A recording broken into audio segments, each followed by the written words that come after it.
Hey everybody. Ooh, I forgot the dates. Oh man. I gotta do that now. We'll fix it in post. And by that, I won't fix anything. Look, it's May the 2nd. Now it's official. Tuesday, May the 2nd. Hello everybody.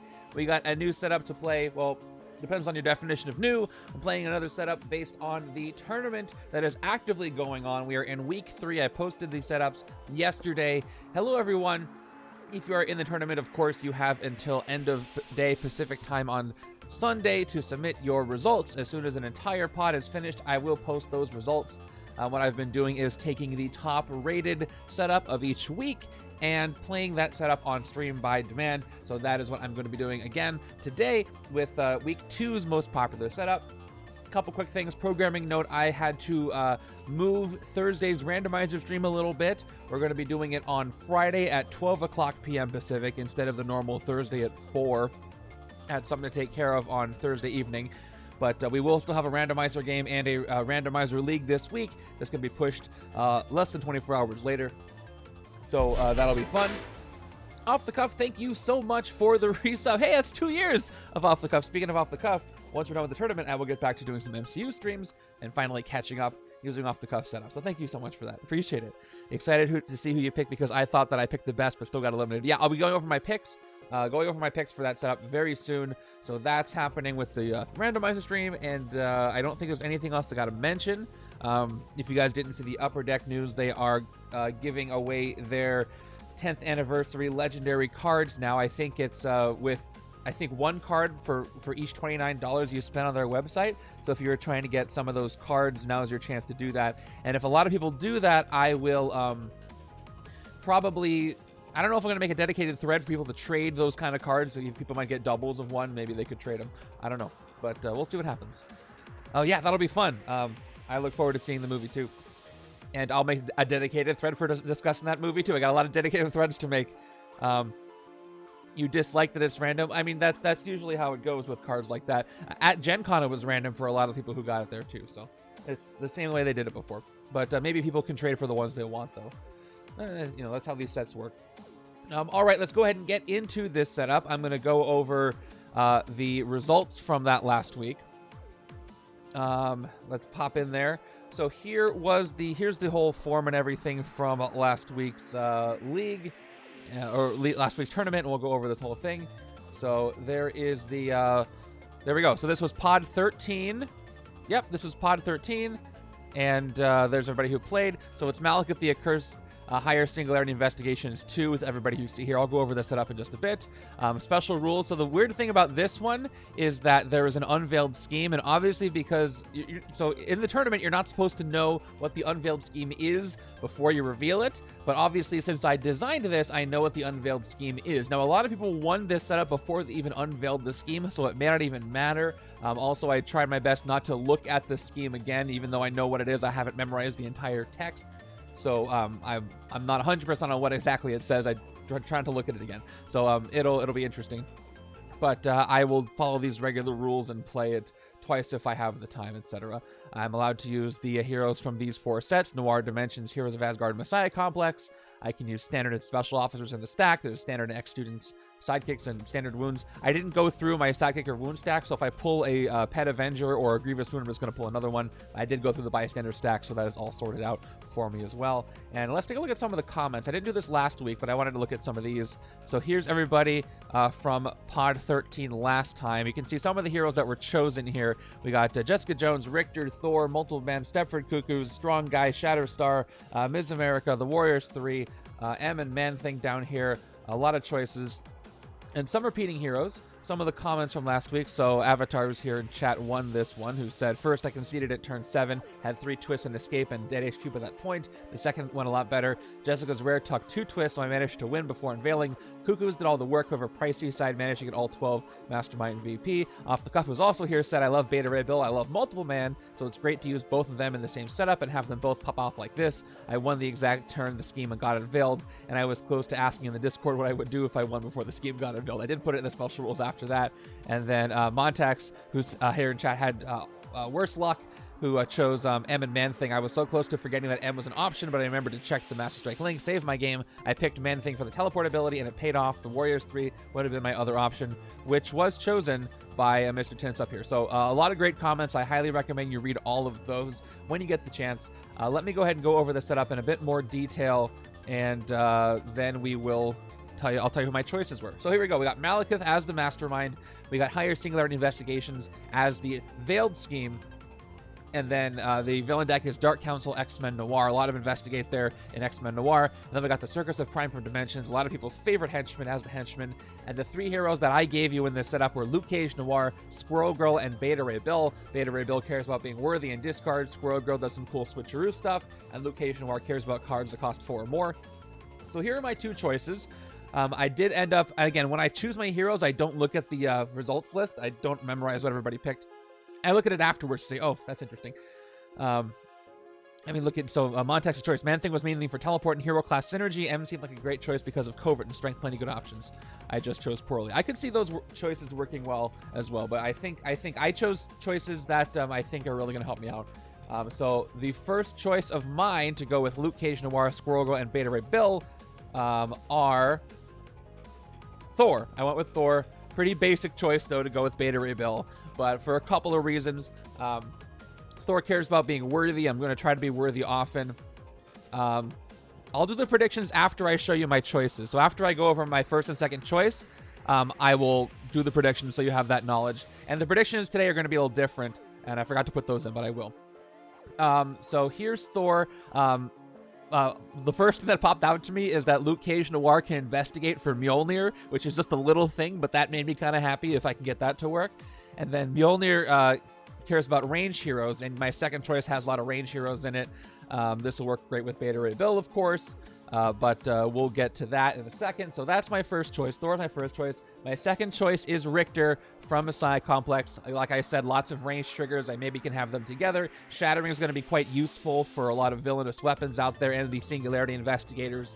His only non-range card here is Unearthed Tectonic Power, but that one does investigate for range, so I don't really mind that. And there are some Instinct Squirrel Girl cards, so that'll fit well in there too. Plus, if I can switch Chiru out for some of these, that'll be fun.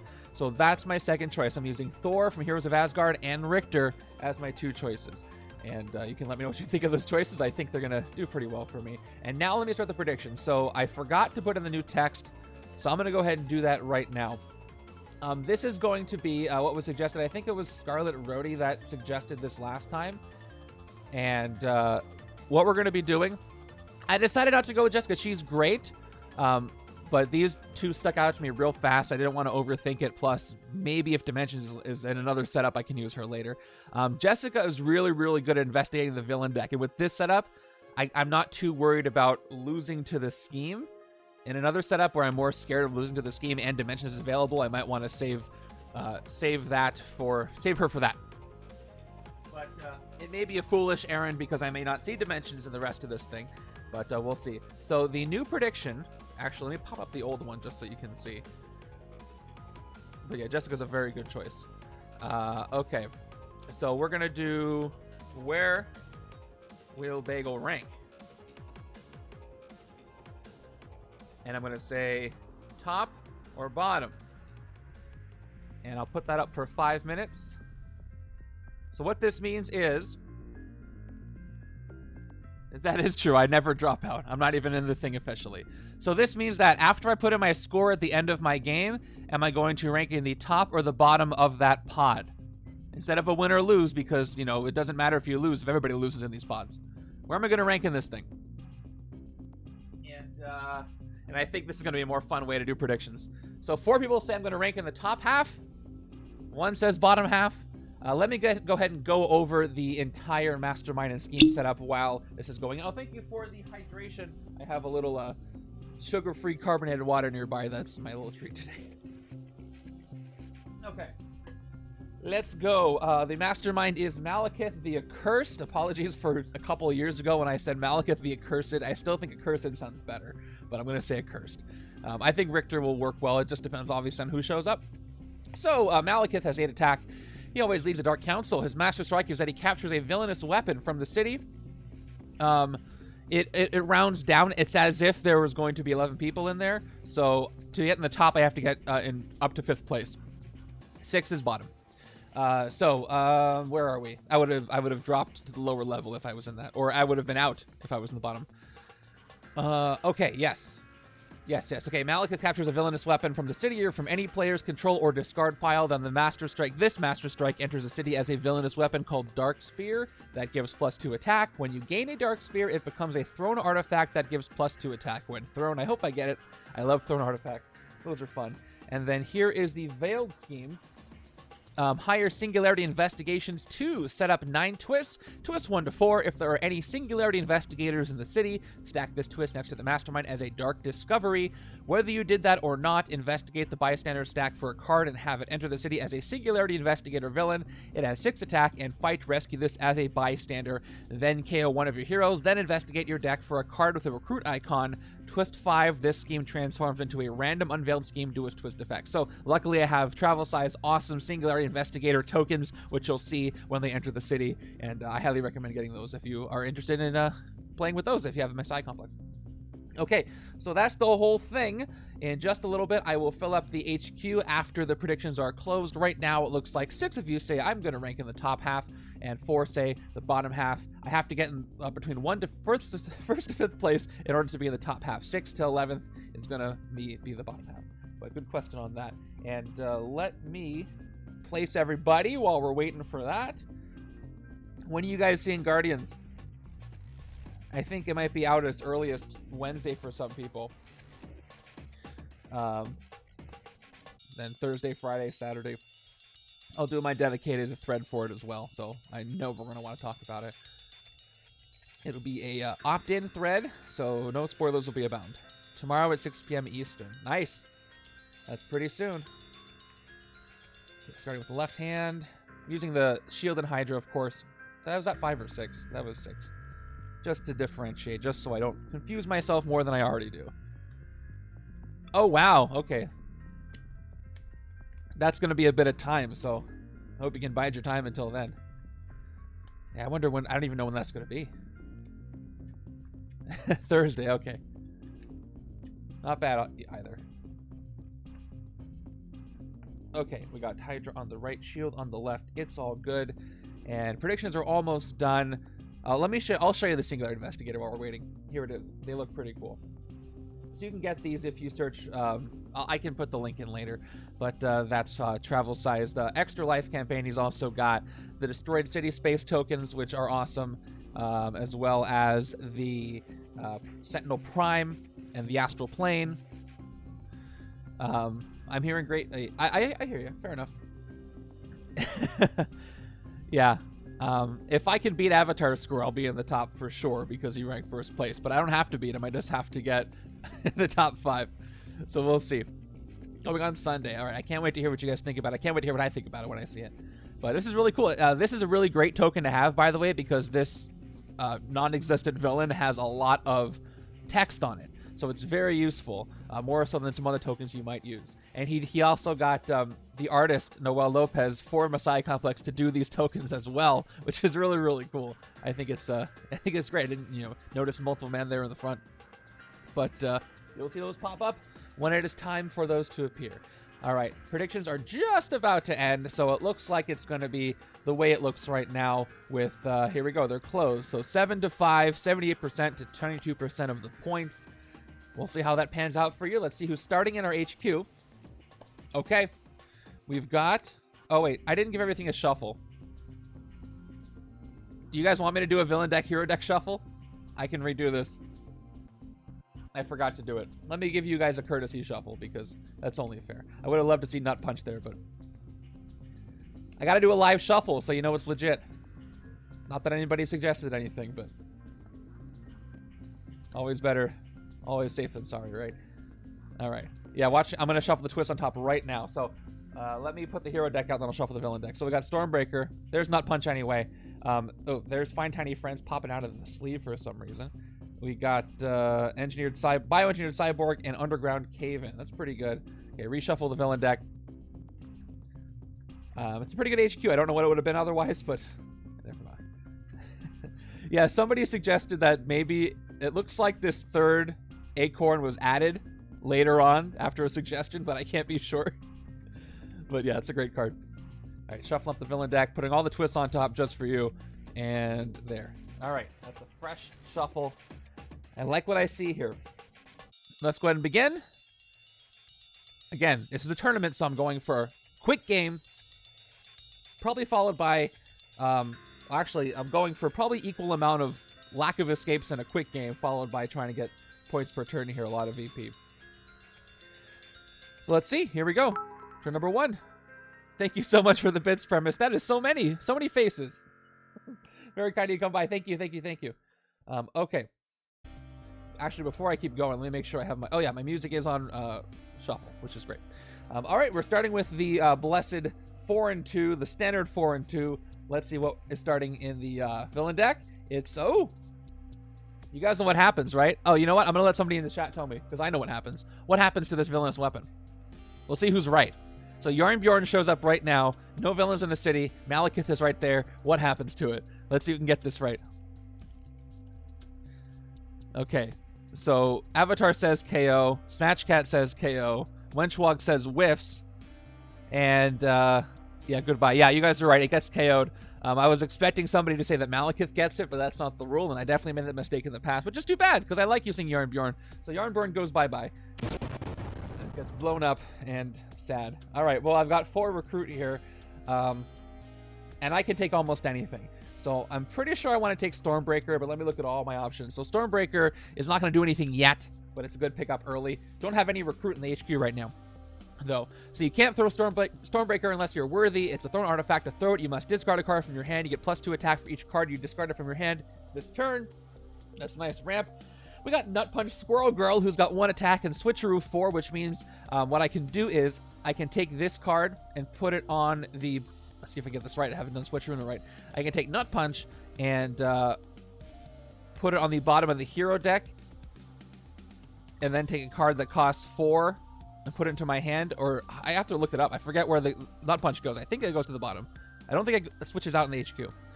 And then an instant, you get a +2 attack. Yeah, it's been a while since I used Switcheroo. I think that's correct. Then we got Find Tiny Friends, Switcheroo 3, same thing with the card that costs 3, and Investigate for a card that costs 3 or less is her played card ability, which is cool. And then the last card we can take in is Underground Cave In, 2 attack, and then Instinct Shatter a villain in the sewers, which is nice early on in the game when there's not that many things in the city. So I'm still going to start by taking Stormbreaker. It's not going to do anything for me right now, but it's the most expensive pickup I can get. I'm going to have another 4 and 2 next turn, and then maybe I can get some recruit and work on getting worthy. So I'm going to go ahead and pick up Stormbreaker because I like Stormbreaker. All right, there's another bioengineered cyborg. Hey, looking good. I'm really lacking on the recruit in the HQ. Okay, moving over. And, ooh, look at that. We got 4 and 2s on both sides. That usually works out for me, honestly. When it's too crazy, things happen. All right. And then we've got Cinder, Fire Giant Queen. She's got 5 attack. Fight if you're worthy. By the way, if I didn't mention, worthy means you have a card that costs 5 or more. If you're worthy, you get +2 recruit, which is maybe the only way I'm going to get recruit here. So again, I can't fight anything. So let me decide what I'm going to do here. Okay. I've got 4 recruit again. So I think what I'm going to do over here is try to build up stuff with Squirrel Girl, and left-hand side with Stormbreaker is going to be in my throw stuff, ranged, hit everything side. So I'm going to go ahead. Nice. Jessica's Rare is so good. I'm going to pick up Switcheroo 4 or Switcheroo 3. I do have sidekicks available, and she can investigate for 0-cost cards, but I'm going to take the more expensive option and just keep the HQ moving. Actually, no, I'm gonna do a sidekick so I can get 2 things. I'm going to take Find Tiny Friends for 2, and then refill. Maybe I'll get another one. No, I got Unearthed Tectonic Power, which is a great card to take on either side. And I'm going to go ahead and take a sidekick. Again, if I see a Pet Avenger, they go back. Yep, Pet Avengers aren't here. I'm just going to keep drawing until I get one of the other sidekicks. And nope, Throg is not here. And we've got... Oh, there's so many Pet Avengers on the top of the deck. All right, there we go. Our first non-Pet Avenger, Boom Boom, which again would have been better on the other side, but I'll take it. That's a tip. If you don't want to sort out your decks, if you know what you're supposed to use, you can just keep drawing until you get something. And of course, another 4 and 2 is waiting for us right here.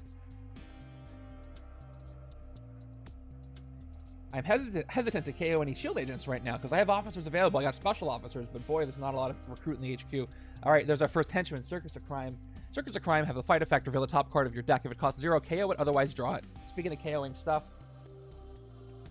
All right, so for our second 4, I think what I'm going to do is take Underground Cave-In because I'm starting to build up that ranged side, this ranged worthy side. This doesn't make me worthy, but this will shatter villains in the sewers and trigger off of range, which should happen more often than not over here.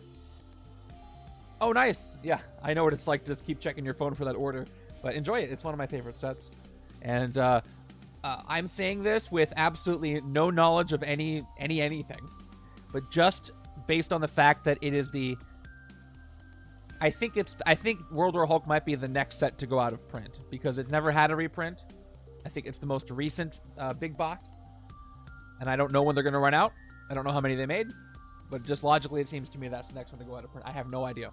But if I was worried about things going out of print, that's the one I would be worried about. Yeah, let's pick up Underground Cave-In right now. And we got, okay, another Unearthed Tectonic Power. Unearthed Tectonic Power is great because it makes you worthy and you can investigate for a range card. So that's a great one to pick up on the left. But it'll also work on the right with Squirrel Girl. So the goal here is to KO as much as I can just so I can start throwing artifacts and just keep throwing them over and over and over, even though I'll never see Yarnbjorn again because I got KO'd. So the interesting thing about points per turn is if you were to end your game after like turn 7 or 8, you probably wouldn't have that great of a points per turn because you barely got any points. So you have to make up for it as the game goes on. But not too long because you don't want too much of an inflated turn count. All right. There's our last 4 and 2, maybe, of the game, and it's going to give us another Circus of Crime entering this X-Men Mat City. And, okay. So I took the one Squirrel Girl, Five Tiny Friend. She got Switcheroo 3, and it can switch her out for Nut Punch later. However, it's the only thing I could take in the HQ right now for 4. I can take it for 3. Everything's too expensive. So I am going to take it. If I get lucky, I'll get something that I can afford later. And then, if not... some officers might show up. All right, there's our first private investigations, Luke Cage Noir. This one is investigate for a card that costs 4 or more. This is the one that can investigate for Mjolnir or other worthy cards. So while the covert is not as important there, I might pick this up on the left side.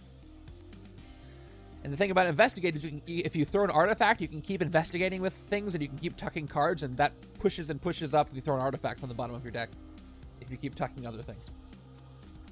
So we'll see if that works out for me. 3, 4, 5, 6. All right, looks like we have a 3 and 3 coming up, which is not a 4 and 2. We have a 4 and 3, actually, this turn. All right, turn 5 gives us our first scheme twist. So here we go. Here's our first twist that I can't... Here we go. All right. So there's no Singularity investigators in the city, so there's no Dark Discovery. So we investigate the bystander stack for a card and have it enter the city as a Singularity investigator villain. Here's how I'm going to do that. I get to pick one. So I'm going to pick the banker. I'm going to tuck the standard one to the bottom. And I'm going to kind of attach the banker to this Singularity investigator so they're one and the same. Okay. It enters the city. Awesome. It has 6 attack and all the stuff that's on it. And there we go. So I got to get rid of those so I don't get any Dark Discoveries. It'll turn into whatever the other one cares about. The Unveiled Scheme. Can't fight it right now. I can fight a Circus of Crime, so I will do that. Singularity Banker. If only you had put a hashtag in front of that. So I'm going to fight one Circus of Crime. We'll see if we end up KOing anything. Let's go ahead and take out the one of the rooftops. Maybe I should take out the one of the bank, but someone's gonna push the investigator to the bank anyway. All right, let's do the thing. Top card of my deck. It does cost 0, so I do KO it. We're starting off the KOs. That's it for the circus. We got 4 recruit here. Okay, so the only thing I could take is that Private Investigations, which later will investigate to get any of those worthy cards or Mjolnir. So I'm going to go ahead and pick it up, again, just to keep things moving along. But I'm still short on recruit. So one thing I did not pay attention to, admittedly, when I was choosing my heroes is how much recruit there was in the hero deck. And that may have been a problem because Rictor and Thor don't have oh, they have some. I just haven't seen it. But it is something I did not pay attention to. And we'll see if that hurts me later on. Especially with Stormbreaker out here not able to do much yet. Although it is only turn 6. There's, and you guys know, there's so much to look for when you're just deciding which heroes to pick. Which is part of the fun. Turn 6 is Ulik the Troll. Ulik the Troll appears as a 3-attack villain who is also +2 attack if I am not worthy. And fight KO one of your heroes. I feel like I need a special worthy token, like a little Mjolnir I can put on. Well, they're not worthy, so that would be weird, but I like them. Yeah, Thor 1 common, Luke 1 common, Beta 1 common. Yeah, it's not that many. So as something I didn't pay attention to, you can see that was an oversight. But, you know, I do have officers. May not matter. We'll see. I lean into a different direction. Doesn't Jessica Jones have a 3 recruit card, if I'm correct? Not sure. 3 attack, 3 recruit. Yeah, with this expensive HQ, I'm taking an officer this turn. Not really thinking about that too hard. If I'm lucky, it'll be a special officer because those are here. So I'm going to start by taking an officer. And that officer is going to be... No, I'm asking you. I don't have her, but like if I had chosen her, she has a 3 recruit card. That would have been a good reason to take her. Right? Yeah, 3 for 5. That's what I thought. Okay, so here's an officer, and it is a special officer. That's great. So I'm going to recruit Dum Dum Dugan, who has 2 recruit, 1 attack, and he can send him undercover, but I might keep him around for a while. So the reason why yeah, it's a great card. The Jessica Jones card. The reason why I'm using special officers is because everybody in this pod owns the shield set, even though it's not part of the setup, which is great because, again, I was just able to take advantage of that. And I got the Circus of Crime, top card of my deck. Let me spend the 3 attack. And it's an operative, so this also goes away, kind of to compensate for that. This goes victory pile for the Dugan I just got. Okay. If I do play a second time, I am allowed to switch heroes. Because we can do that this time. But we'll see. We'll see if I even get there. If I do play a second time and I do switch heroes, I am going to be paying attention to how much recruit I get. But depending on how long this stream goes and depending on what happens, I may not do that. Turn 7 is the Mangog. More Dark Council. I don't know why this guy would be elected to any council. I don't think he was elected. The Mangog gets +1 attack for each villain in this victory pile. The player on your right. Escape each player who is not worthy gains a wound. So let's just do a quick calculation of his attack. So the player on the left's right is the right-hand player. There's only 1 henchman, 1 total villain, I suppose I would say, over there. So 4 attack on the Mangog. So one more time, Stormbreaker. I can't throw it unless I'm worthy, which I am not. I will play it, but I can't throw it. Which means I can't hit anything in the city. Which means that this Singularity Investigator is going to be around for a while and making things a bit worse. I've got 3 attack and I've got 2 recruit. Yeah, can't do anything with either of those with any of the stuff you see here, so let's take a sidekick and call it. It is going to be Prodigy, who I can use. He can become a copy of a weapon, which is funny. Last card of my deck is a Shield Agent.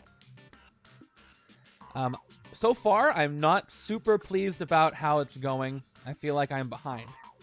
And I feel like the HQ is partially responsible because I haven't been able to get much recruit.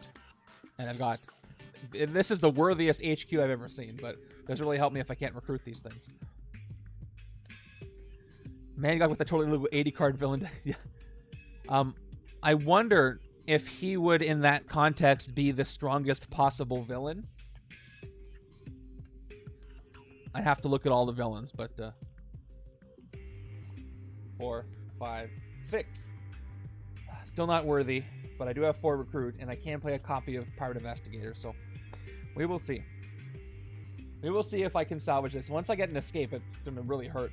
All right, turn 8 is another. The twist I was worried about. So here's what happens, folks. So we have... Let's just do the thing. If there are any Singularity Investigators in the city, stack this twist next to the Mastermind as a Dark Discovery. So I have 1 Dark Discovery. Let me go ahead and put that right here. We don't need to know how many I have just yet, so don't worry about that. Okay. And now the bystander stack does put another one in, and guess what? I don't think I can fight anything, so I think my first escape is going to happen. All right, top 2 cards of the bystander stack: Fortune Teller, Radiation Scientist. I like the Fortune Teller, so I'm going to go ahead and put the Radiation Scientist back on top. And we're going to get another Singularity Investigator in the city as the Fortune Teller there. It's not really captured, it's just taking the place. I'm going to go ahead and offset it to the side. Okay. Yeah, this is rough. This is very rough. So right now I've got Switcheroo 3, which I can't use. I have 1 attack. Even if I get another soldier, it's not going to do anything. So might have my first escape. Investigate for a card that costs 3 or less. I have 2 cards on my deck. And cool. So I could go Scorched Earth and use Boom Boom to fight something. I could take Nut Punch. That would give me a total of 4 total attack. And 4 would be enough to hit the Mangog. So if I take Nut Punch, it activates, and I get 4 total attack, hit the Mangog. If I take Boom Boom, I get 5 total attack. If I get a wound, it hit Ulik. So I think I'm going to go with Nut Punch. And I'll put Boom Boom back where she was. Yeah, that's what I'm going to do. That did save me. So now I play Nut Punch, which gives me 1 attack plus Instinct. 2 more. I'm at 3. And 1 more from the soldier. So 1 and then 3 more from Nut Punch. So I have a total of 4. I can hit a thing, preventing an escape for a little bit longer. Now the left-hand side is going to have 1, 2, 4 max attack. So I might still be in trouble. So I'm going to think about this for a second. If the left side has got 4, Mangog gets +1 attack for each villain. So if I hit something else on the left-hand's turn, the Mangog is going to be 5 attack because I'll have fought something else this turn. So even if I use Boom Boom instead, it's something that costs 5, like the Troll or Cinder, I still won't be able to hit on the left-hand side. So that's all fun. I'm going to keep going then with doing what I was doing. Yeah, we're going to go ahead and hit the Mangog for 4. Okay. We got 4 recruit. Again, nothing I can do here. So I'm going to get another officer. It might hurt me, but I'm going to keep getting officers until I can move things around. It's a standard one. And there should be enough KO in this setup where I can maybe get rid of them.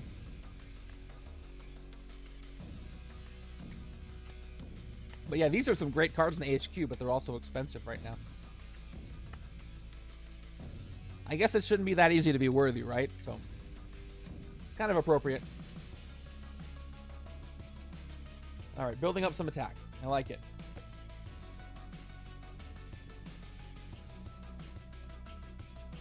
I might be able to do a double investigate and then maybe hit something. We'll see. Turn 9 is going to be first Master Strike. So what that means is that Malekith captures a villainous weapon from the city from any player's control or discard pile. There aren't any. And then this Master Strike enters the city as a villainous weapon called Dark Spear that gives +2 attack. Okay, cool. So now we have a Singularity Investigator with the Dark Spear, which is not going to fill up a space, but it's going to make that Investigator harder to hit, which makes me really hope that the scheme does not get unveiled. But seeing this progress so far, it probably is. My first attempt minus Henchmen. We'll see how this continues to go. All right, so the Dark Spear gives +2 attack. So we got 8 attack on the Singularity Investigator right there. Okay, so do I have to do the thing? Let's just go ahead and see what I can get here. All right, start with a 2 attack. Investigate for a card that costs 4 or more. Here we go. Singularity Fortune Teller with a Dark Spear. That's a fun prompt for AI. All right, so I failed here. I'm going to tuck these 2. And I'm not going to waste too much time. I'm going to play Prodigy as a copy of Luke Cage Noir. So Prodigy gets to be a copy of another hero I play this turn that costs 6 or less. That is tech and the hero class I copy. So I'm playing it right now. And I do the play effect, then I get rid of Prodigy here. So investigate for a card that costs 4 or more. I fail again. And Prodigy goes away. That was a waste of Prodigy, unfortunately, because I can't hit anything for a 4. But I've got 4 recruit, and I can't do anything with 4 recruit either. But at least I moved things around, I guess. Okay, I'm taking an officer over here, too. This is not going well. All right, it's another standard officer.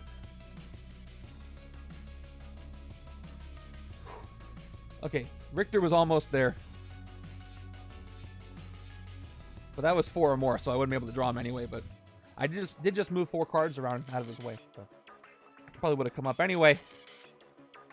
Okay, the Dark Spear saved me from an escape. And I might be able to hit some stuff here. Turn 10 is... Oh, great. All right, so loading up this Singularity Investigator. He is the Fortune Teller. He's got the Dark Spear and a Bystander. There's a lot going on right here. Okay, choices. Max attack this turn. 4, 5, 6. If I blow up Boom Boom and take the wound, I can take out the other Singularity Investigator. However, if I choose to avoid the wound, I can get 5 attack, and I can hit either of the 2 5 attacks. I'd rather avoid the wound, even though we got the Singularity Investigators here. So I think just for the sake of expediency, I'm going to play Boomer to get 3 attack and lose Boom Boom. As much as I like to hold on to her, I need to keep the city clear. We'll play Nut Punch for 1 more attack and the Soldier for a 5th attack. I've got 3 recruit. If I fight Cinder, I can actually recruit something from the HQ for 5 recruit. Now, the only reason why I wouldn't do that is that the left side want to do it instead. Left side's got 1, 2, 3, 4, 6 attack coming up, so I'm not going to do that. Yeah, I'm not worthy, so I can't do that. Ah, that's too bad. That's one of those things I wouldn't have realized till I put the card up here in the preview, and then I would have read it. So thanks for saving me that time. Which makes my decision a lot easier. I'll just go ahead and fight with the Troll. For 5, at least it'll clear up the HQ. Because I'm not worthy, he gets +2 attack, but we're going to go ahead and KO on my heroes. Well, I'll play, again, I'll do the thing. I'll play the operatives first, and then I'll KO an operative. I did take a couple officers for Ulick's effect. And speaking of officers, do I dare take 1 more? I don't think so. I'm going to get a sidekick this time. And it's Red Wing, who we can't take. Give me a Lockheed. Nope. Then we got... Okay, standard. Standard sidekicks are available here. Everybody's got Secret Wars Volume 1. By the way, everybody, if you don't have sidekicks in your setup, there's a good chance that you're playing with somebody who doesn't own any of the sets with sidekicks. Don't hold it against them. Everybody gets what they get, you know, what they want, and what's available to them. But that's just a reason why you might not have them. Because if one person doesn't have the sidekicks, nobody gets them, which is totally fine. Because everybody was on the same field there, on the same playing field there, with all the same stuff. Luckily, this setup I was able to put 2 different kinds of sidekicks in. All right, turn 11. We've got Jean Grey Noir, our first X-Men Noir villain. Fight when you draw a new hand of cards at the end of this turn. Investigate for an extra card. So this behemoth moves down right there. There you go. Too bad I can't shatter it in the sewers. Wouldn't have been able to do it this turn anyway. That's a really interesting question. You should check out on Board Game Geek the Marvel Master Database. If anybody has, it'll be there. Although somebody might have some knowledge. So attack-wise, I've got 3, 4, 6, which is really cool because I can actually hit a Singularity Investigator. So let me do that, and I get to get the Banker. Unfortunately, I can't really take advantage of the +2 recruit usable in Heroes under the bank.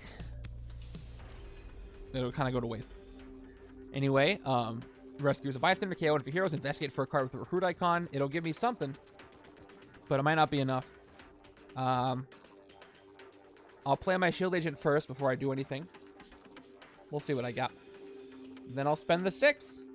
Let's go ahead and do this in order. So first I rescue the Banker, who's going to give me +2 attack towards the bank, so I'm going to leave it there. Then KO one of your heroes, shield agent. Then investigate your deck for a card with a recruit icon. And I get a shield agent. I put the shield agent back.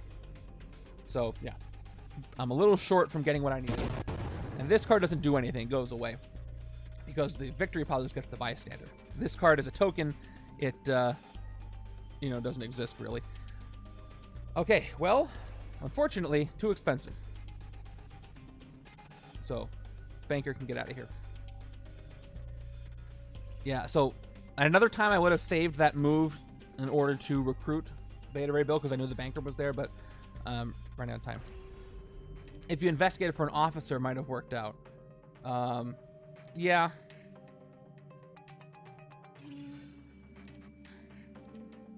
Yeah, but I didn't have an officer there. unfortunately. It was in my discard pile. All right, well, let's get a sidekick and, again, call it a day. Darwin, that's a good one. I've gotten plenty of stuff, so maybe I can actually get a 5-cost soon. You know, I can tell my turn count is already suffering. A lot of the games probably went a lot better by this time. So we will see what happens. Okay, that's a potential 1, 2, 3, 5 recruit with Darwin, so I can finally pick something up. Speaking of recruit, I got some. Turn 12 is another X-Men Noir. Scott Cyclops Summers. Escape. Each player investigates their deck for a card that costs 1 or more and KOs it. Players reveal all the cards they investigated. Maybe I should have fought Jean Grey Noir instead. Okay. Switcheroo is doing absolutely nothing with this HQ like it is. Let me just play what I've got. Dum Dum Dugan is played. I will hold off from sending him undercover for a while. But it's nice to have an officer you can get rid of after a bit. Let's play Find Tiny Friends. Yeah, the Noir art is some of the best. Some people sleep on the Noir set because, you know, it's an alternate universe, kind of a fringe thing, but it's great. And if you want to read the Noir comics, they're a lot of fun, especially if you like that kind of genre. And it's not a long read. There's only a few comics. So I recommend those. All right, investigate for a card that costs 3 or less. Let's do it. What do I get? Okay, 2 operatives. No. Sometimes I like when there's no choice. Not a lot of thinking there. I'll tuck the other operative.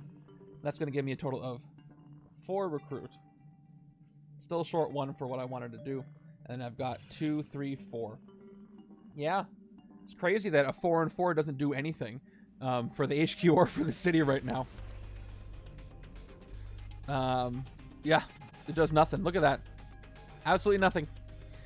So I'm going to get a sidekick and end my turn. Terrible. Terrible for my turn count. Standard sidekick.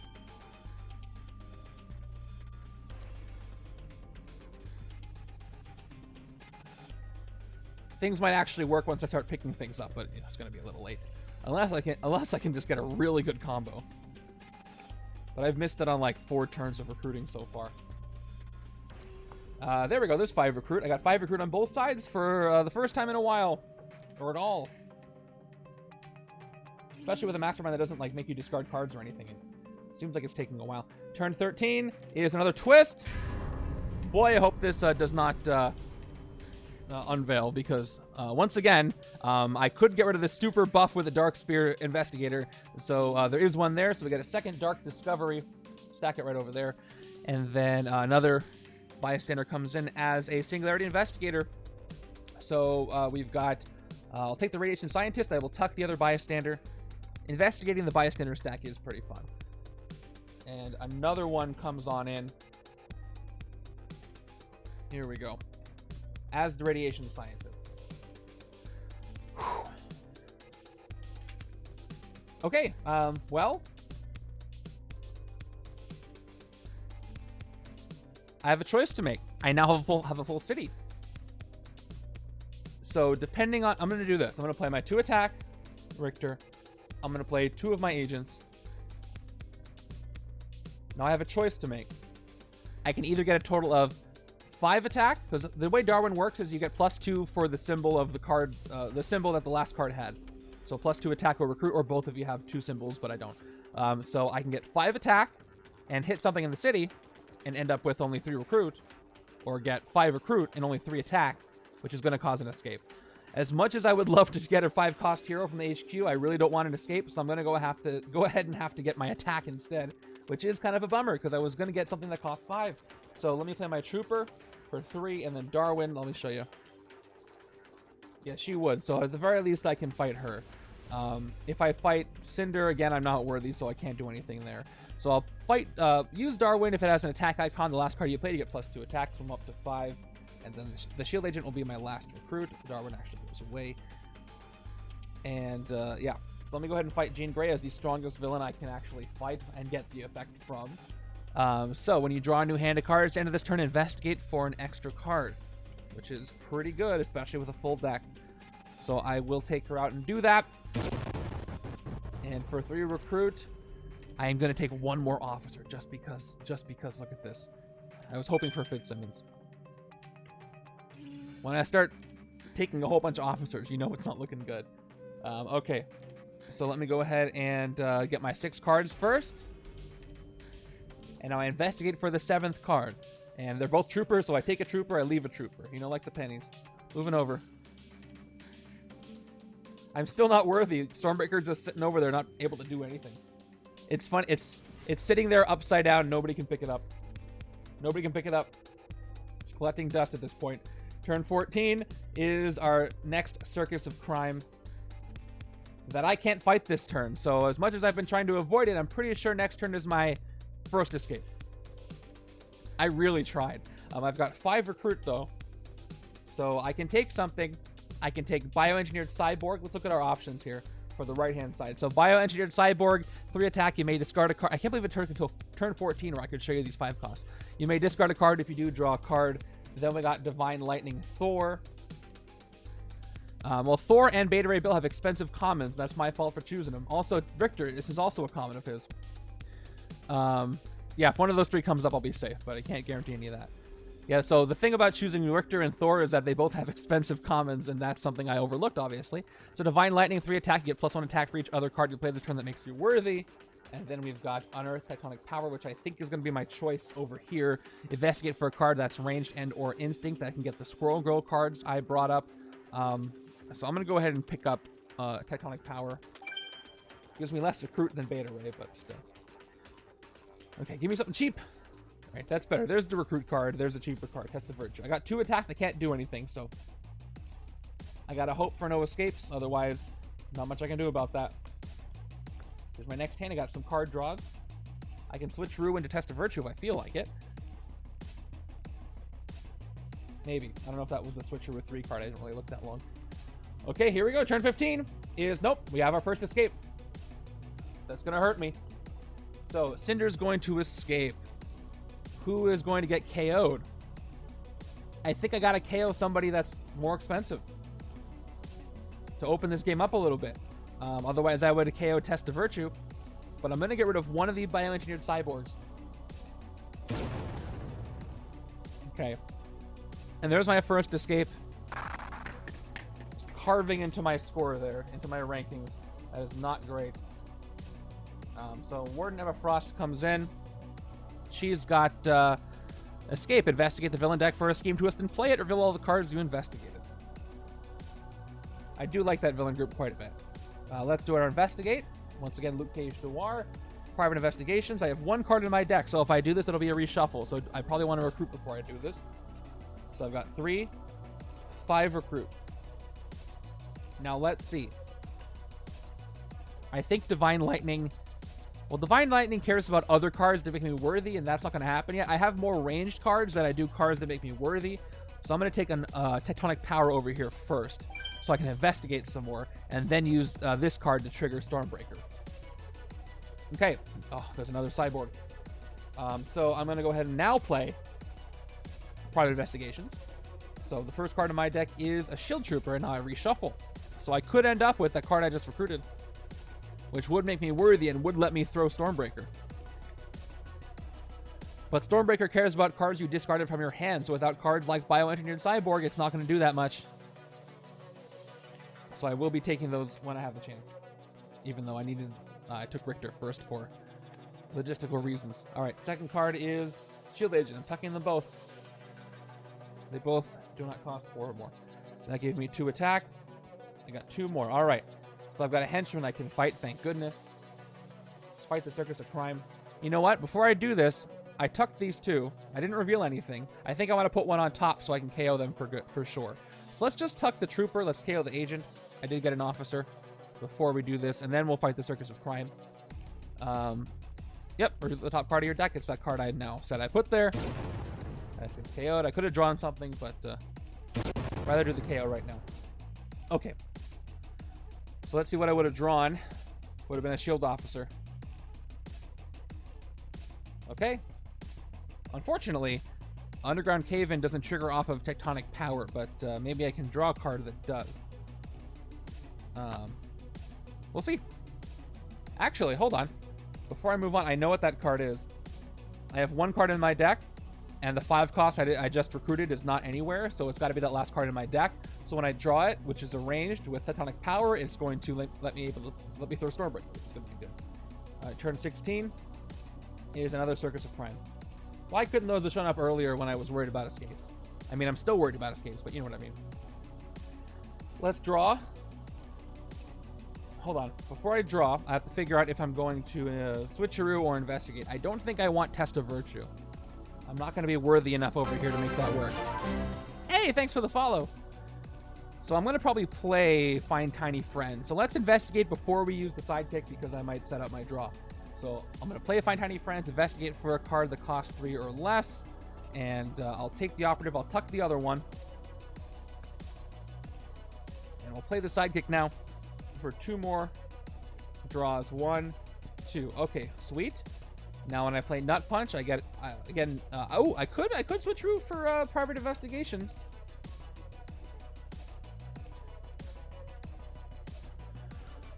Okay, now that I'm almost up against a switcheroo, I'm going to read exactly what it says just so I'm like 95% sure, but it's been a while.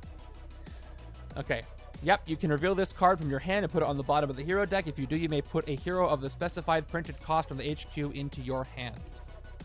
So I can switcheroo this out, get Private Investigations. That'll give me 2 attack. I don't have a lot of cards over here that cost 4 or more, though, so it may not be as effective as I want it to be. Nut Punch might give me more attack right now as it is, so I will forego the switcheroo so I can get the 3 attack. And I'm going to get actually 4, 5. Wait a second. Did I draw this? I totally didn't even remember. I think I drew a second sidekick, didn't I? Because the one I just played is on the left-hand side. I don't think I played this one. Whoever was watching, let me know. Oh, thank you so much. Thank you for coming by. I did what? You gotta be specific. I'm not paying attention to anything I do. This is what I rely on you guys for. Okay, great. The second one. Oh, they told me they were the same sidekick. Let's just play what I've got. 6 attack.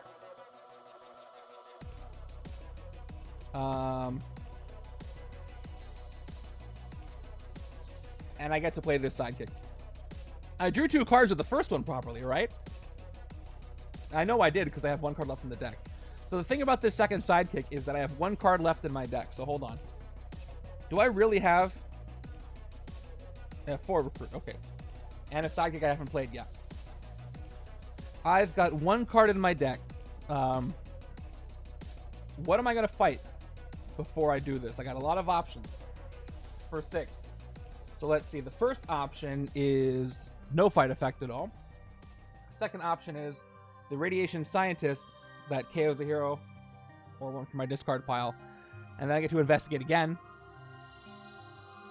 Then we got Warden Emma Frost, who when I fight her is going to investigate the villain deck for a ski twist and play it, reveal all the cards you investigate. I'd rather not do that because I'd rather try to avoid one of those what are they called? Dark Discoveries. That's it. I knew it the whole time. So I think all I want to do is fight the Singularity Investigator before I play the sidekick. Oh, that is escape. Okay, never mind. Well, it doesn't matter. I was going to fight her anyway. Okay, yeah, let's fight the Singularity Investigator first, and then we're going to go ahead and play the sidekick. Because I get to do the Radiation Scientist effect first before I do the rest of this. So first, rescue is a bystander, so I do the rescue effect because it's part of that. Okay, you may KO one of your heroes or hero from your discard pile. My discard pile's got an operative that I will choose to KO. So I'm going to get out of my keyword menu. Okay, that's rescued. Then KO one of your heroes. Another KO happens. I'll KO this operative. Then investigate your deck for a card with a recruit icon. Token goes back to the token spot. So I've only got... Actually... Nah, I don't want location over here. So, last card in my deck is an operative. Then a reshuffle. So if I don't get anything else, I have to take the Hydra operative. My 6 attack is gone, by the way.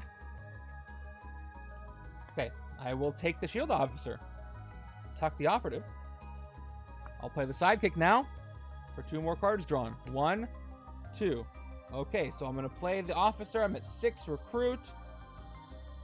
I've got Rictor's Unearth Atomic Power, 2 attack, investigate for a card that's ranged and or instinct. I'm pretty sure the only instinct cards I've got are Squirrel Girl, so all this is going to do is set up my next hand. Soldier and Operative, I'll tuck them as well. I don't think there's much left in my deck, though. And I got a 7th, so I can get a rare that's not here. Oh, man, this is tricky because Stormbreaker's on the other side. So Divine Lightning cares about you being worthy, and Beta Rebel makes you discard. I still think that maybe Bioengineered Cyborg is better for a pickup over here, because I can discard to draw. Won't power up a Stormbreaker unless I see more of them, but it will move the HQ along. Okay, I'm splitting things up in a way I didn't really want to, but I'm going to go ahead and pick up Bioengineered Cyborg here on the right-hand side. If I picked up Divine Lightning, I could probably investigate for it, but I don't have a lot of worthy, except for the one I just got. We got Unbreakable Cage appearing, and I'll take my last 2 recruit and get a sidekick with it, and it's a standard sidekick, and then I accidentally revealed Zabu, who's not here anyway, so standard sidekick, standard gets recruited, and we're moving on. They were all grades anyway. I've KO'd a lot of operatives at this point. 5, 6. That's another 5 recruit. And now I wish Stormbreaker was on the right. Like, big time. Turn 17 is another twist. I'm glad that Warden Ember Frost effect is not a fight effect, and that if it was, I didn't fight her because that just happened, but still. Once again, I cannot get rid of this buffed up Singularity Investigator, so we got 1 more Dark Discovery. That's 3 Dark Discoveries. By the way, that's twist number 5, isn't it? That's twist number 4. Twist number 4. Almost twist number 5. Another bystander gets investigated for. It's going to be... I will take the news reporter over the banker. I'll put the banker back on top, though. And then... full city once again. When the twist put villains in the city is full a lot. And I can actually throw Stormbreaker this turn when I want. So Stormbreaker has... gives me +2 attack for each card I discarded from my hand this turn. Unfortunately, I wasn't able to get anything that does that.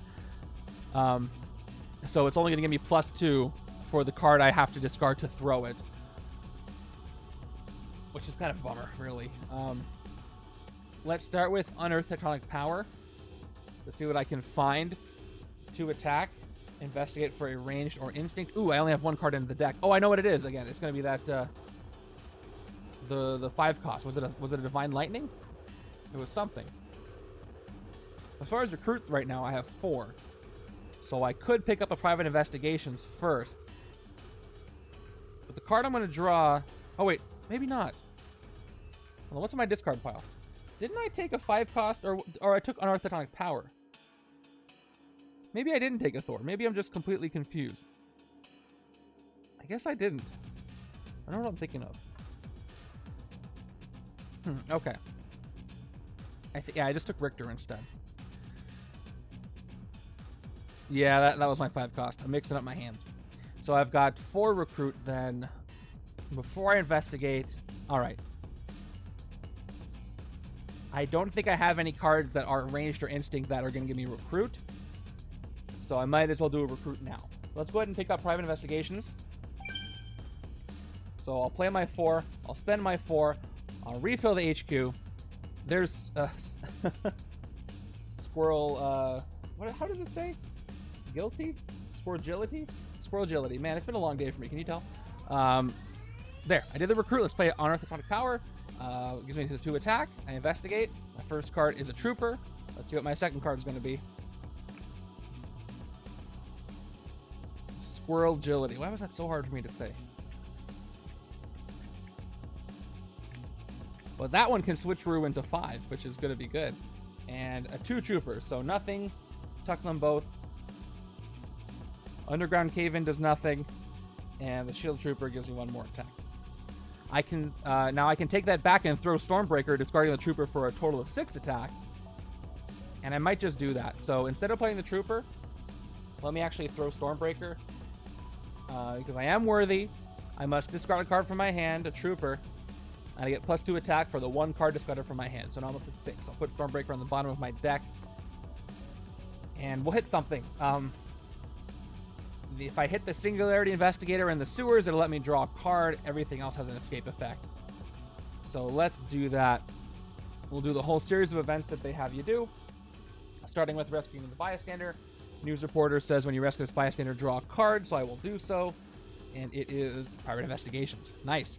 Okay, KO one of your heroes. Shield Agent's going away again. Or another one is. And then investigate your deck for a card with a recruit icon. I get the Maria Hill, and I can put Private Investigations on top. Oh yeah, it's a really nice chain, actually, that's happened there. Because what I get to do is this.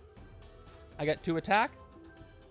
Investigate for a card that costs 4 or more, and I'm going to get that Luke Cage. And tuck the Shield Agent. I'll play the second one. 2 more attack. Another Investigate. Nothing, so I tuck those 2. And then finally I'll play Maria for 2 more recruit. Okay, well, I can hit something else. Actually, I'm going to back up what I did. I'm going to not tuck one of these agents so I can KO it. I'll put one on the bottom, one on the top. Yeah, exactly.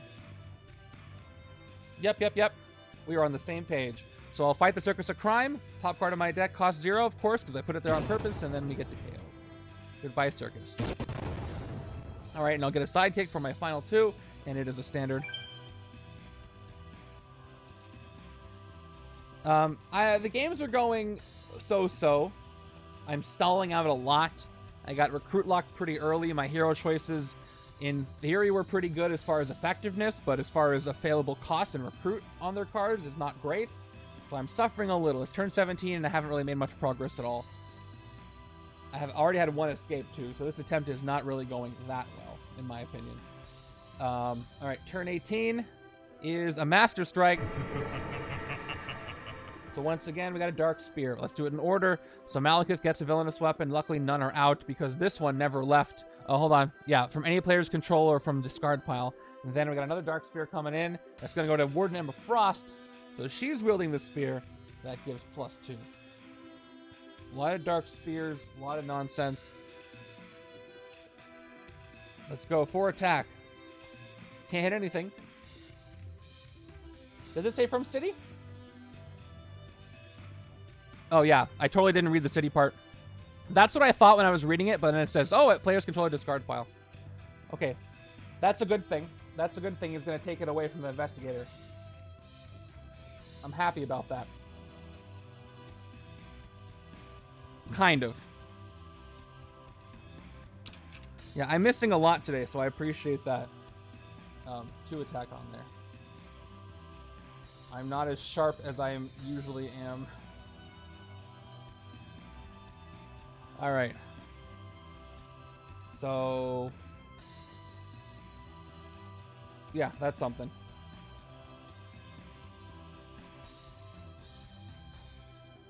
Okay.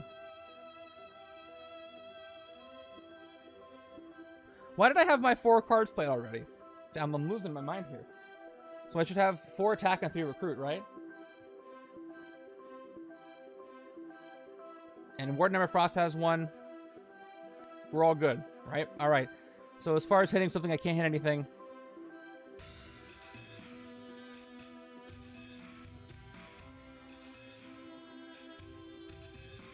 What's 2? What am I missing? Oh, 2 recruit. Oh no, 4 recruit. Oh, give myself 2 more. Okay, the 2 didn't, I missed that.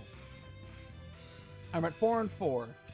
Can't do anything with the fighting, and I can do something with the recruiting. So I think what I'm going to do is go ahead and pick up Squirrel Agility, which is still hard to say. 2 attack, switcheroo 5, by the way, if I decide to use that, which is pretty good. And then you get +2 attack if at least 2 cards enter the HQ this turn. So I'll easily pick this up. But if I was playing for the league proper, actually, I won't say later. Why did that not go away? Squirrels. I'll tell you what I'm going to do. We're almost at Twist 5, so check this out. This is a good example for how to do the tournament. Turn 19 is another Circus. Play Stormbreaker. 3 attack, 2 recruit, fight the Circus, top part of my deck. After I spend my 3 attack, 0 cost, so I KO it, and I get rid of the Circus. And I won't take Find Tiny Friends, although I could, I can switch through this in for Thor, so I will take it. That was weird. Okay. There's Hope of the Corbinites. That's a really good one that I wished would have shown up earlier. Okay, moving over. I picked Thor and Rictor, and so far, it's only hurt me in the sense that it's made everything very expensive and not giving me a lot of recruit. Turn 20. All right, check it out. Let me show you what I'm doing. That's twist 5. So twist 5 is this scheme transformed into a random unveiled scheme to its twist effect. So if I was playing for the real tournament, which I technically am, let me just show you the sheet real quick for those who don't know of the special rules. Even though I know what the unveiled scheme is because I built this, I still haven't read the actual exact text in a while. So I am at that advantage when it comes to, playing along. It says you may still attempt this setup twice. However, during your first attempt, once it's time to unveil the scheme, you must make a choice. Either unveil the scheme and continue playing, you will not get a second attempt, or do not unveil the scheme and end your game immediately as a loss, then play your second attempt. If you win your first game before the scheme unveils, you may play a second attempt. So if I was actually playing this, I would end the game right now. And the reason I would end the game right now is because my game is not going well. I've had 1 escape. I wasn't able to hit the Mastermind. I have 3 of these stacked up twists. So whatever the unveiled scheme is probably going to hurt me. And I have decks that don't really work that well. So what I am going to do is follow along with tournament rules and end my game here as a loss. And I haven't streamed that long, so I can play a second one, and we'll see how that goes, which I think you'll all be happier if I do. So let me go ahead and end it as a loss right now. I would totally be starting over. But I do need to track my score so that even if somehow the second one went even worse, I could submit this one. So let me go ahead and put in my points. And now for the predictions, those don't end yet. Those don't end yet because you're finding out if I rank at the top or bottom, and I get to submit the score that I want. So you have to hold off on that. Let me get my score here just in case. And yeah, very rough. Partially my fault with my hero choices, but again, there are 1 and 3 costs in there. These are the ones I was hoping for early. So let me plug this in. We've got, so far, 1 escape. Losing, you want to have more turns. So 20 turns is going to hurt me. 20 turns. And then loss. And then my VP count is not going to be that much. But let's just see. Left hand got 1, 2, 3, 4, 7, 8, 9 on the left. Right hand side got 1, 2, 3, 4, 5, 6, 7, 8. Yeah. I can't imagine game 2 going worse than this. Just saying. All right, let me do a quick reset, and then we'll start this over with game 2. Shouldn't take me long. I don't really have to make that many adjustments. Luke's recruit early is MVP. It scales to ridiculous amounts. It is. But I need to see them. I need to see some recruit cards. All right. Looks like a Henry Beast McCoy was on the bottom. Oh, yeah. And I don't think it's going to be any... all right. Let me get the tokens out of here. Let me just show off this awesome Singularity Investigator token again because it's very cool. I love it. Everything a nice extra shuffle after this. I didn't really do that much, so it shouldn't take too long to reset. It really shouldn't. So stick around. How are you guys doing with your tournament setup so far? Even if you've just looked at them. I'll have to check the villain deck for bystanders. I think we pulled 1 out of there. There was a second one. How do you think, how did it go, or how do you think it's going to go? I put some interesting twists on some of these setups. Some of them are a little tricky. But again, I don't care if the setups are hard. I care if the setups are too random and impossible. I did enable core. If they're too, like, Legendary is random by nature, but if they're too random or just impossible to win, it reflects less in the score about how you did. So I'm good with difficult setups in general because you're all playing the same thing. So I hope nothing is just like, this is too random, it's too impossible. But I think your picks will have an influence on some of these tougher ones. So I look forward to seeing the results there.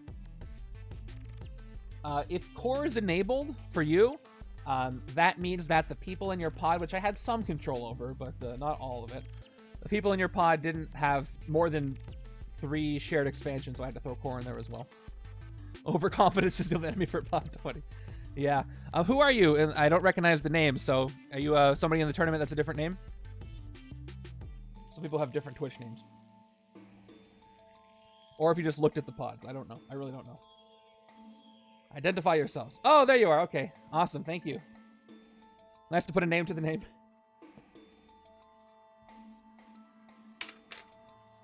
I gotta figure out how to do nicknames in the chat app I have, because then I can just put your Discord name in so I don't forget. I don't get confused. Okay.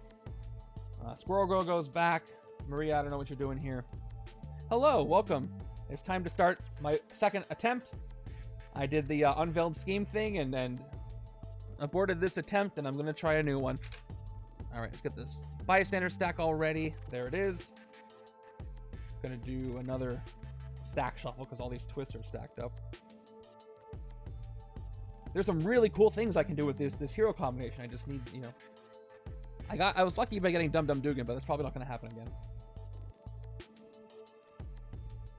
I already did. I already went through and took them out.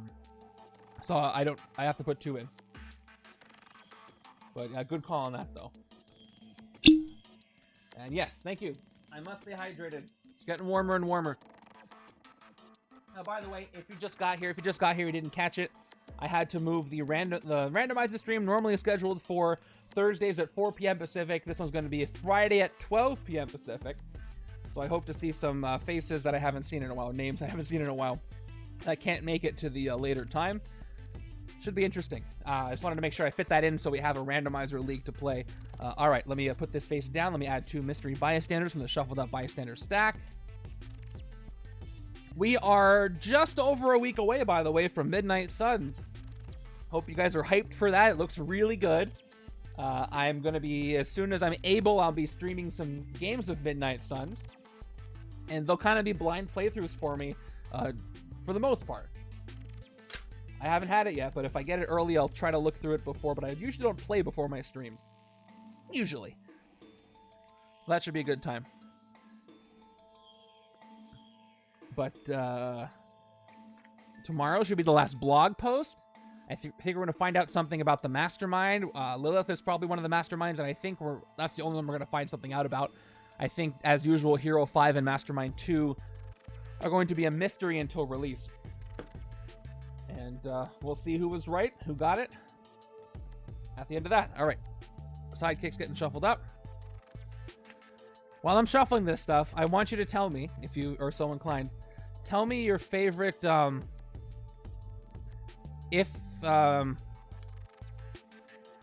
coming back. Well, let's see. There's already 4 keywords in it, plus the Ascending Mastermind, so I don't know if there's room for it. That would be interesting. There could be. While I'm shuffling everything up, tell me your favorite board game that's not legendary. And if you feel like it, just a sentence why you like it. We'll share some of the games we love here. 9 twists. I'm going to do 5 piles on the bottom, since there was some discussion of that in the Discord earlier. Hey, legendary may not be your favorite game, so just put your favorite game. And yep, victory piles are empty. I got all the cards I needed. A lot of people, I've heard people mention Wingspan less and less lately. I did enjoy it. I need more time with it.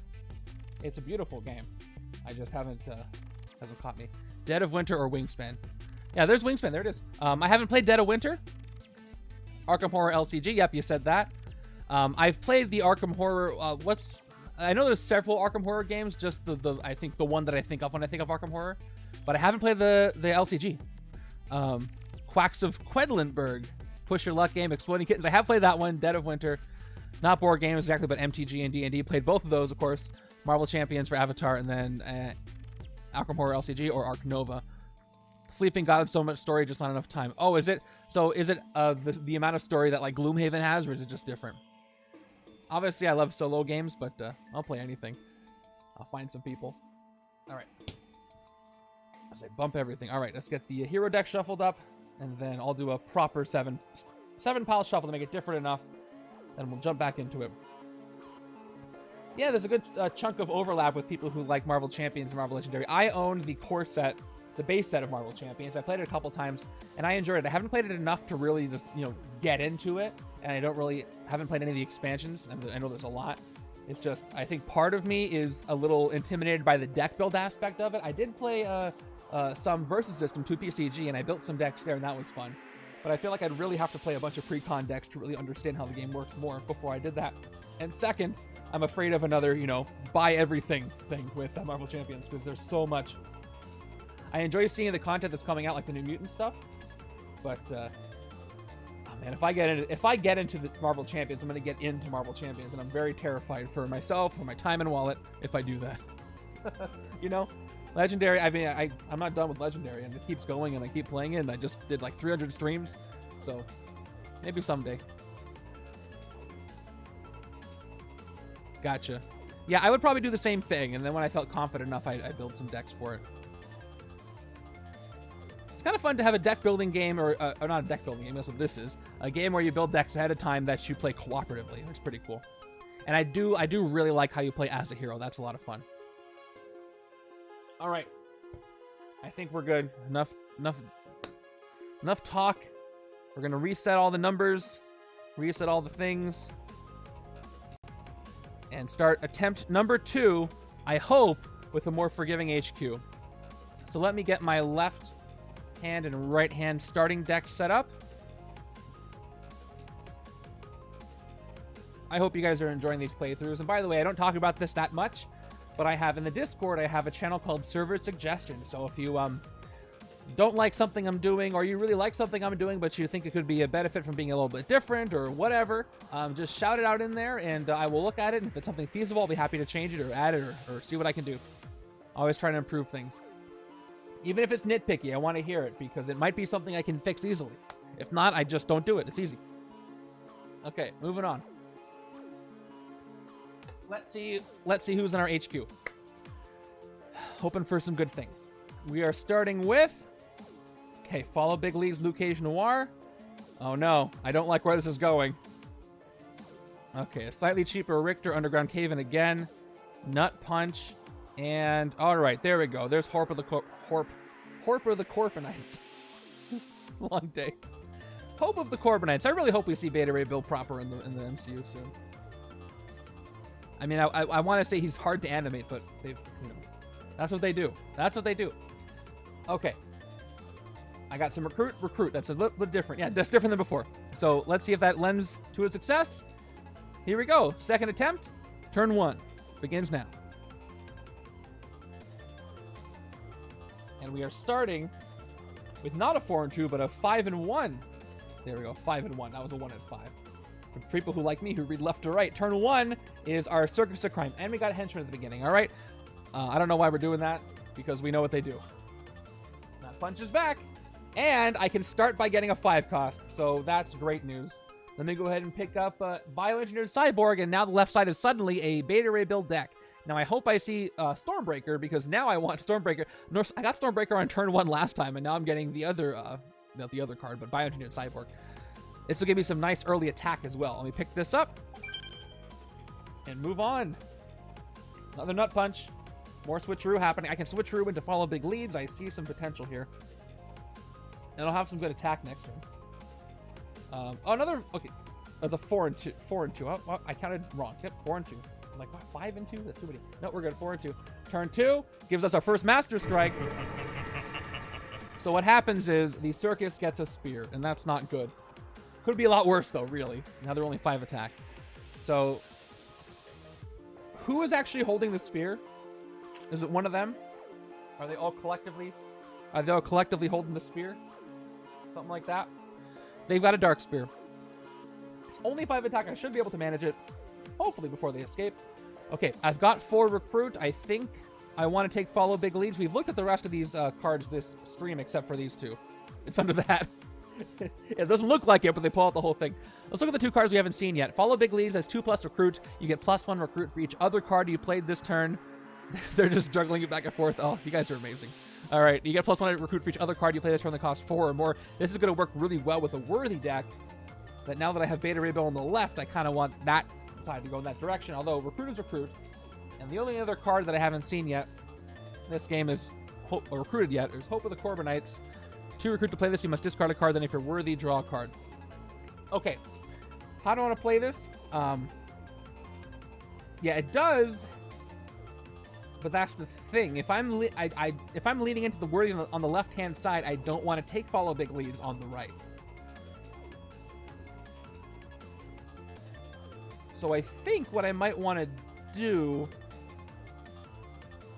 Yeah, definitely keep the Beta Ray Bills together. I also think I want to save follow big leads on the left because I do have a 5 cost on the left as well.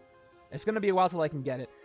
So I'm going to start by taking a Nut Punch and just lean into both Nut Punches and try to get some early attack that way. I'm going to take the first Nut Punch. Follow worthy leads. I love it. Oh man, the Dark Spear. Guys, you didn't juggle very well.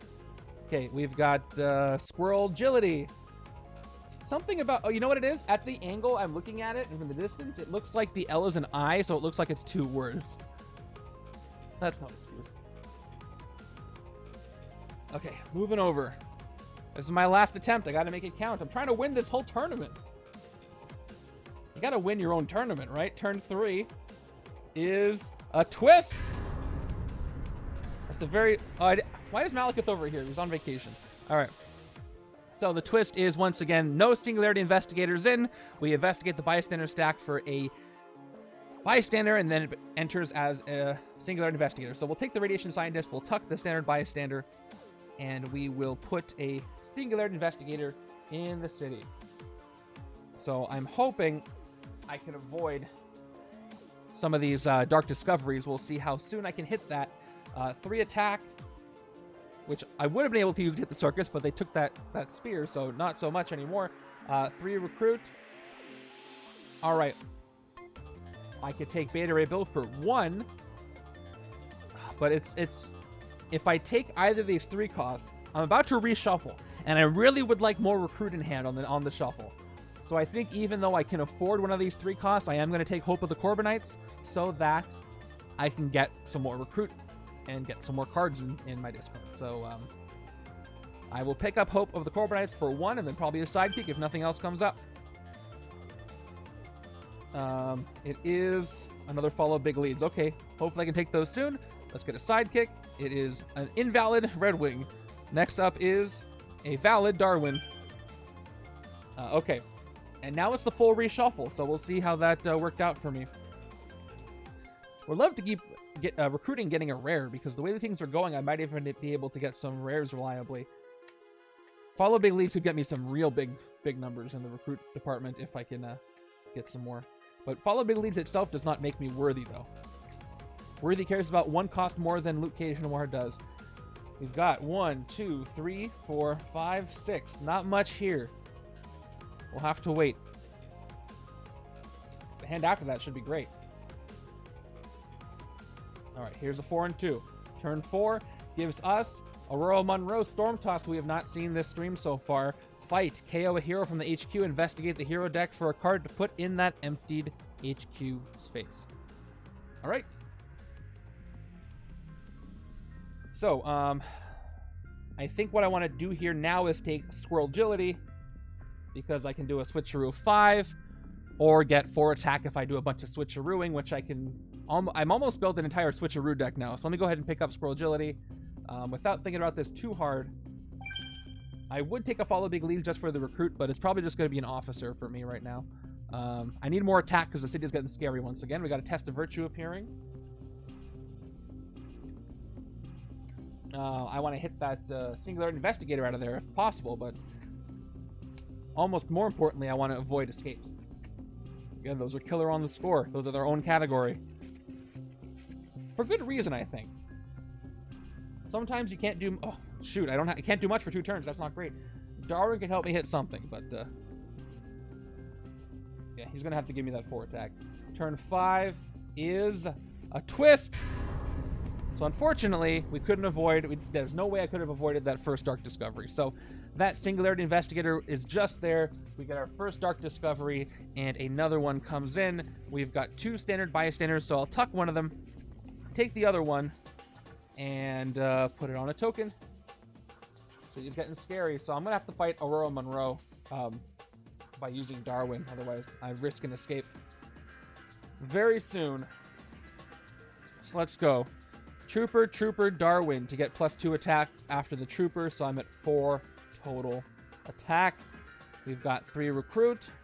Let's hit the only thing we can, which is Aurora Monroe Storm Tossed.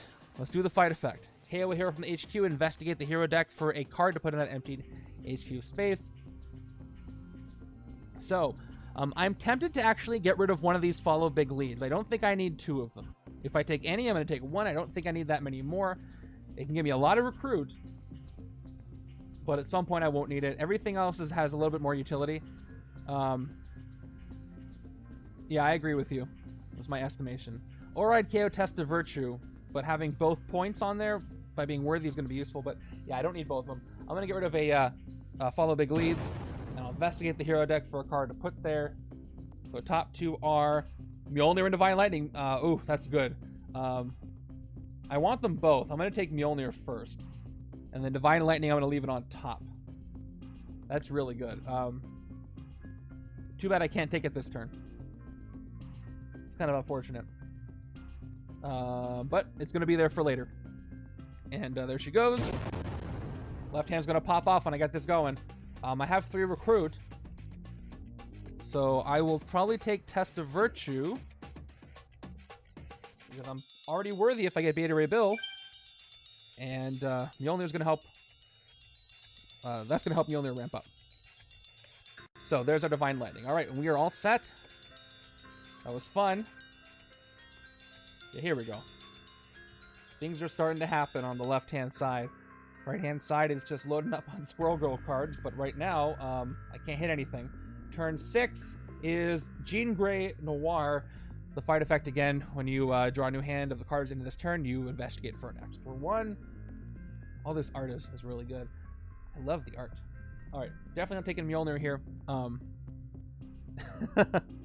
gonna take Nut Punch again. Let's load up on the Nut Punch. And there we go. Rictor. That'll go well on either side. Okay, at least I can fight stuff this next turn because I'm going to have a full city. Only 1 Nut Punch, though. I need that Shattering. I need a Rictor's Rare. That would be great if that showed up. But I've got 4 attack, which unfortunately is not enough to hit anything here, so maybe I can draw into it. I am worthy, though, so this might work. Turn 7 is another Circus of Crime. Okay, so if nothing else, I can hit the 3 attack Circus of Crime. We'll see if I can get more. All right. Now, what do I want to do here? I want to make sure I have enough recruit to get Mjolnir. That's just 4. So I'm going to play Hope of the Corbinites. I can safely discard this agent because I'm going to get the 4 cost. Or I can go for Divine Lightning. But I definitely want to get up to 6 so I can take out one of these. So I'm going to play Hope of the Corbinites for 2 recruit by discarding this agent. And then I'm worthy, so I draw a Trooper. All right, that's good. So now, if I play all these and discard an agent, I will get 5 attack and a card draw. And then I can get the Dark Spear. So, although if I discard the agent, I won't be able to get Mjolnir.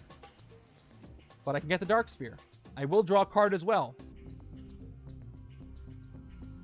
Alright, I'm going to discard the agent. We'll see what happens. To play Bioengineered Cyborg, by the way.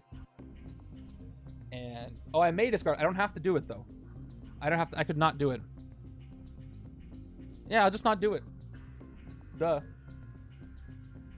I won't discard. 4 or 5. Gotta watch out for those May effects. Yeah, this is much better if I don't do anything. Alright, I get 5 attack, 4 recruit. That's exactly what I want. So, yeah, these in juxtaposition, I almost tripped me up because Hope of the Corbinites is you must if you want to play it. Finally treated cyborg is you may discard a card. So we're all good. We're all good. All right, let's get that Dark Suit by fighting the Circus of Crime and thinning the deck at the same time. Top card of the deck costs 0, so I KO it. And Malekith might steal this back, but we'll see. We'll hold on to it for as long as we can. And then this is gained as a Dark Spear in the discard pile. And we also got another artifact, which is going to be Mjolnir. We didn't look at Mjolnir yet, so let's read it together. You cannot throw Mjolnir unless you are worthy. Throw an artifact. When you throw this, you get +3 attack. Then you get +1 attack for each range hero you played this turn. Love it. Okay. Want to load up on some range heroes now. Thin everything else out. Now it's a reshuffle. So Divine Lightning not only makes me worthy, but it is a ranged hero.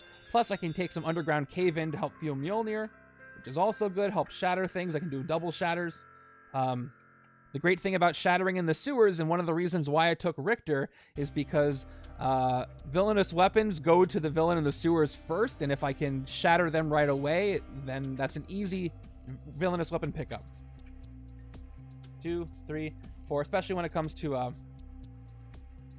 well, you'll see. All right. Ooh, that's not a lot of attack. That's not a lot. That's troubling.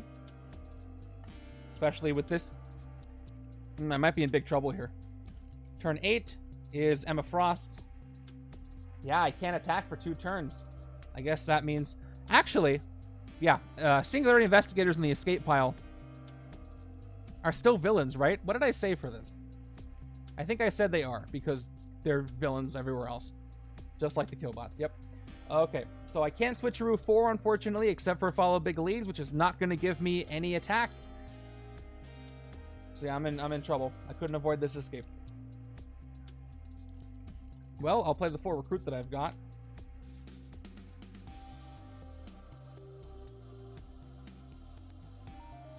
I can't switcheroo into attack. It's switcheroo 4.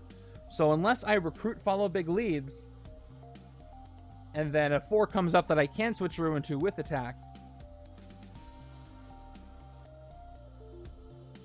The switcheroo is exactly 4, right? It has to be the exact cost. Is it 4 or less? Hey, that's the part of switcheroo that I forget from not doing it for a while.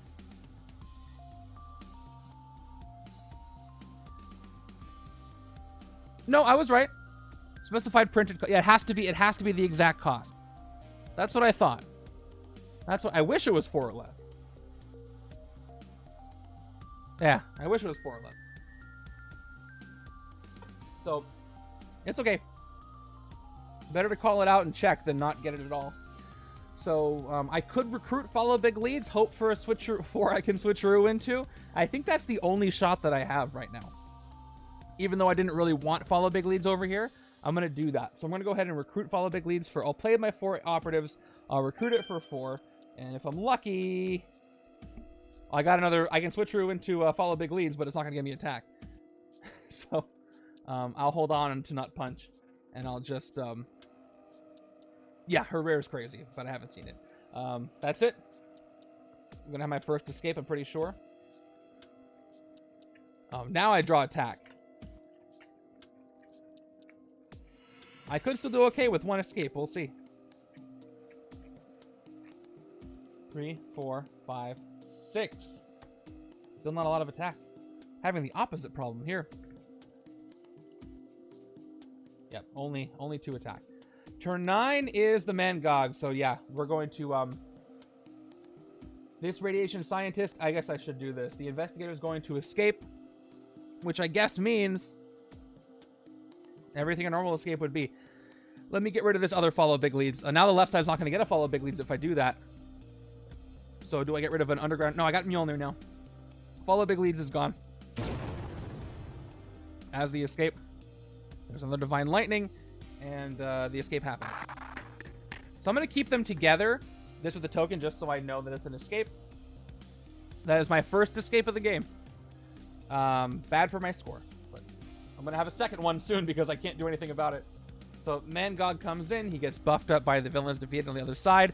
So right now, right side has no villains defeated. So no villains in the victory pile. So he's only at 3 attack and I still can't fight him because all I've got is 2 attack. So both Singularity Investigators are going to escape, which I guess is good for the scheme. That means less of the Dark Discoveries. Because they only care about One's in the city. Yeah, that's funny. Okay. 5 recruit. So that's something. I'm going to pick up Divine Lightning because better base attack, plus I have other cards that make me worthy. I will take Titanic Power if I need it. But another Test of Virtue. Okay. That first Circus of Crime with the Dark Spear really messed me up. Could have used that space. Alright, there's Mjolnir. There's Beta Ray Bill. Things are still taking longer to happen than I wanted. Alright, I can hit something this turn, so we'll see what happens here. Turn 10. Yes, I've never been happier to see a bystander. That's perfect timing. Only have the 1 escape still. Great. Now, what I could do here is switcheroo 5 out for Unearth Tectonic Power. I'm looking at your comment. Yep, I was in the middle of that. Switch to Rictor to investigate for a Nut Punch. Yeah. If nothing else, Rictor's a better card to have, plus it still gives me 2 attack. Although I was kind of wanting to build a switcheroo deck, but you'll run out of Squirrel Girl cards at some point. So let me do the switcheroo. Squirrel Agility is going to the bottom of the hero deck, and I will gain Rictor to my hand and replace with another Hope of the Corbinites. So let's do an investigate. Top 2 cards of the deck. Got one. Tuck the Soldier, and that's going to trigger 1, 2, 3, 4, 5 attack. 6, 7. All right. Not only that, but when I play Follow Big Leads, I get 2 attack plus 1 for each card I play this turn that costs 4 or more. The card I switcherooed was not a playing it. It was switcherooing it. So I only count Rictor here. Yeah. Did I say gain it to my hand? Specifically put it in my hand. Gain is specifically putting it into your discard pile, which is technical. But yeah, I didn't gain it. If it's not in the keyword, it's not a gain. But I think without exception, I think gaining a hero means putting it in your discard pile, taking it from somewhere you don't own it and putting it in your discard pile. I think that's how you can define gain. Are there some cards that say gain to your hand? Are there any that say gain to your hand? Or just put it in your hand? If not, the clear definition of gain. Anyway, I get 1 recruit there. 2 more. Whoops. I'm at 5 recruit and 7 attack. All right. I can clear up 2 spaces if I hit the Circus of Crime and the Mangog. Although, actually, the Mangog, I have 2 villains on the left-hand side. So the Mangog is actually at 5 attack. So I can't hit 2 things. All right. So since I can't hit 2 things, Fury's comment says gain and shield offers. Okay, so yeah. So that just confuses things. This one doesn't say. Yeah, transforming is the word gain in the transform keyword, or is it not? Although the first thing I thought of when you said that, Red John, is transformers, of course. Because you just said transformers. Is there any way they don't do it? Well, if they do a legendary transformers set, is there any way they don't use the transform keyword? Although it'd be funny to have the cards out that are just the non-transformed. Anyway, I'm so off the rails here. Let me figure out what I'm fighting. If I fight the Investigator, that'll prevent more Dark Discoveries. I get to KO a hero and then Investigate for Recruit. I have plenty of that, though. Jean Grey Noir makes my next hand better. Wouldn't it? No fight, the KO, and then we've got no fight effect on the Mangog. Let's just fight the Singularity Investigator, because at least that'll help me with the scheme. So let's do the thing. First, I rescue the Bystander. It cost me 6, by the way. Rescue the Bystander. KO a hero. Operative. Then remove the transforming card from the game. Okay. Yeah, so that says put. But good call on Furies, Rio Firestar. Alright, let's investigate for a card that has a recruit icon, and I get the other operative. Nut Punch goes right on top. Token goes away. So I'll play this operative. I'm at 6 recruit. Okay. What the heck do I take over here? None of these cards are really good for this side, at least what I was building. I don't want to take Beta Ray. I don't want to take Divine Lightning. Yeah, getting both Rictors is kind of where I'm leaning. Rictor is decent on the left-hand side with Mjolnir, though. That's fewer range, but Thor can handle that on his own with just getting a bunch of Thor cards that work off of Worthy better.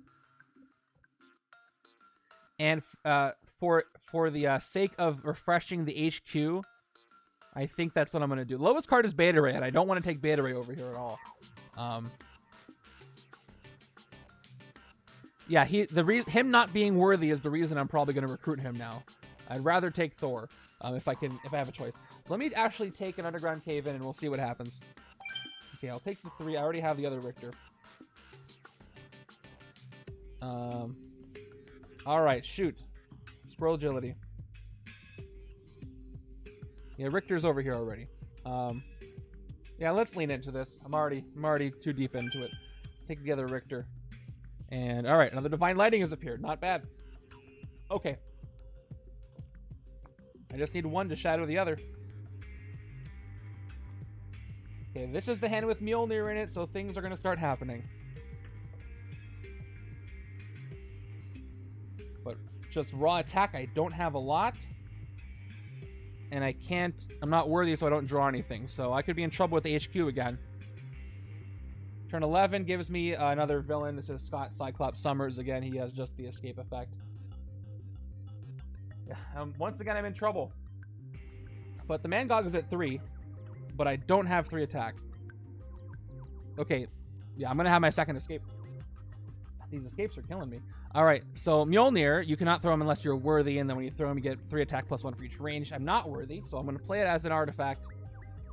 And I can't draw a card with Beta Ray Bill because I'm not worthy. But I can get 5 recruit this turn, which I guess is the best thing I can possibly do. So I'll ignore my troopers because I can't hit anything with them. I'll play Beta Ray Bill by discarding a trooper. I don't get to draw, though, but I do get 4 recruit. When I say I was going to get Thor, I meant I'm going to get 4 recruit. I could take Test of Virtue and Hope of the Corbinites. Which I could draw. So let me take Hope of the Corbinites first. And, alright, there's another Rictor. I'll take Test of Virtue as well. And, okay, there's Stormbreaker, another good one to pick up when I get the opportunity. But again, first I have to face an escape, and there's the Dark Spear. Just in time for Malekith to steal it. But I'll try to get what use out of it as I can before he does so. Only one strike has been played. He could steal it right now. Right out from under my nose. I need it too because... Oh, I guess I could throw Mjolnir on this turn. Because I'm worthy. And again... Ooh. I'm short on attack, but I switch you into Squirrel Agility, at least to get some more. And Circus of Crime. Alright, second escape of the game. Still better than the first game. Nothing much here. Ooh, this is a tough KO. This is a tough one. I think it's between Squirrel Girl and Rictor as far as who I'm going to KO. I think it's going to be Squirrel Agility. Although, if I do that, I can't switcheroo into it and hit something this turn. That's the thing. You can switcheroo once per switcheroo card, yeah. So I could switcheroo from Nut Punch into Squirrel Agility and switch Squirrel Agility into Rictor or something. If that's what you're getting at.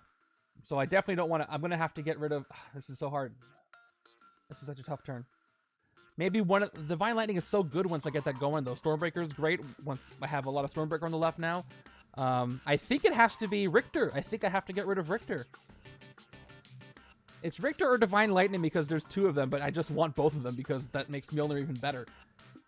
But I think it has to be Rictor. That's too bad. Sorry. Whew. That really hurt to do. I didn't like that at all. And then, oh yeah, refill. There we go. More Squirrel Girl. What you asked for. So let's do our switcheroo so I can guarantee a hit on something. Tuck Squirrel Girl, get Squirrel Agility, and there's another Beta Ray Bill. Okay. Oh, this will activate, won't it? 2 cards enter the HQ this turn. The KO caused the first one. So this actually gets to 4 attack. That's pretty good. You get +2 attack if at least 2 cards enter the HQ this turn. So instead of switcherooing it out, I can do this. All right. 4 attack. And 5 attack. Not bad. for recruit. Otherwise, I would have done the 1-2 combo, but I would have had to get rid of a Thor to do so. Mangog is 5 attack this turn. So I think I hit the Mangog. Left-hand side, unfortunately... Well, actually, left-hand side can hit something, too. So let's hit the Mangog for 5. Just while I can. No fight effects, no nothing. Just get a bystander. And I get to pick up... Don't want Stormbreaker here. Let's go with Find Tiny Friends. We can hopefully switcheroo it up to a different card later. And a sidekick. We're taking many fewer sidekicks and officers this game. That's how I know it's been going a little better.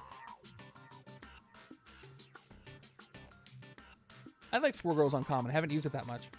Squirrel Girl is a hero set I don't use that much because she doesn't, you know, she comes up in the randomizer, she comes up. She's not in the MCU setups, obviously. And what else do I play? Viewer challenges, people don't use her that much. So I don't get to use her that much. On stream, anyway. Maybe I'll try to do her hero path for that reason. That was one of the first ones I do. By the way, speaking of the hero path, I am committing to that Legendary Legacy Adventure weekend marathon. 24 hours, not consecutively, of streaming. If we hit 1,000 subscribers on the YouTube channel. I am over 950, so we are very close. If that's something you want to see, if you haven't subscribed, head on over there. Help me out, and we can get to that goal. And you can see me stream a lot of Adventure.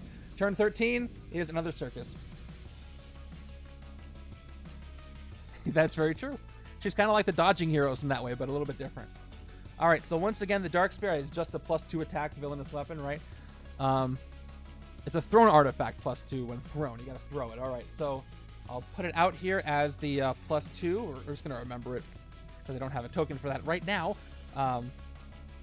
Let's start with Bioengineered Cyborg, 3 attack. Or option B is instead of doing that, I discard the weapon so that Malekith can't take it because he can't steal from discard piles, right? Yeah, players... Oh, he does steal from discard piles. Never mind. Never mind then. I'd have to keep him in my hand somehow. I'm not going to reshuffle for a while. Let me think. Let me think on this. Alright, I'll just discard an agent. That will prevent me from getting Stormbreaker, though. Unless I draw a recruit card. But I need to hit stuff. So, yes, I'll play Engineered Cyborg. I will... Again, I don't have to discard again. Do I want something better? If I don't discard, that's going to give me 3... Yeah, the only way to save it is if I throw it. So I think I'm going to throw it instead so we can't take it. So that's going to be 3, 5, and then Mjolnir. Yeah, I might as well use it. Yeah, throw it out every turn. There's a really good advice. Yep. I was never just going to leave it out. I was either going to discard it or throw it. But he can take it when it's discarded. But I'm definitely throwing it this turn no matter what. So I'll get... I didn't play any range heroes, so I'll get a total of 3, 5, 8 attack. I could actually use that to hit Malekith, but it would not be wise of me to do so. If I can get 9 attack, I can hit 3 things in the city. So let me just try... But if I fail, I can't get Stormbreaker. It's fine. Okay, I'm going to play Beta Ray Bill. I'm going to choose to discard a card. Worst case scenario is I can hit 3 things or I can recruit Stormbreaker. So I'm going to draw a card. It's a trooper. All right, good. That's what I wanted in one reality. So let's throw the spear. That's going to give me 2 more attack.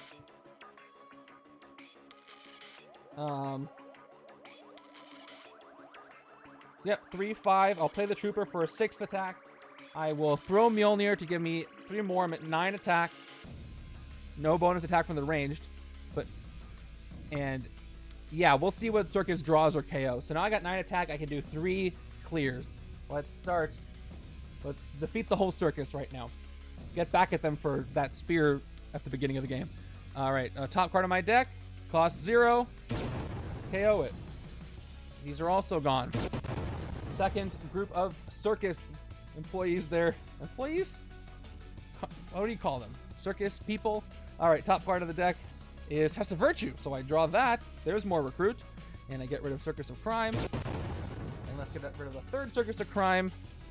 Top card of the deck is another trooper. So I lost 2 troopers that way. What are you gonna do? Okay, and I'm worthy, so I get more attack on top of that. Oh, maybe I should have not hit the Circus. No, I would have only had 5. So I'll play Test of Virtue, 2 recruit.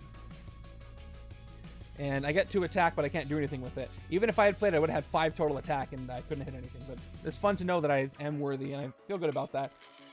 5 recruit. I'm going to go ahead and pick up another a Divine Lightning. We'll get to Stormbreaker soon. And yep, this is what I was hoping for with getting Thor in there with Beta Ray Bill. Unfortunately, 2 escapes happened first, which is pretty unfortunate. But I can just keep KOing and I'll get there.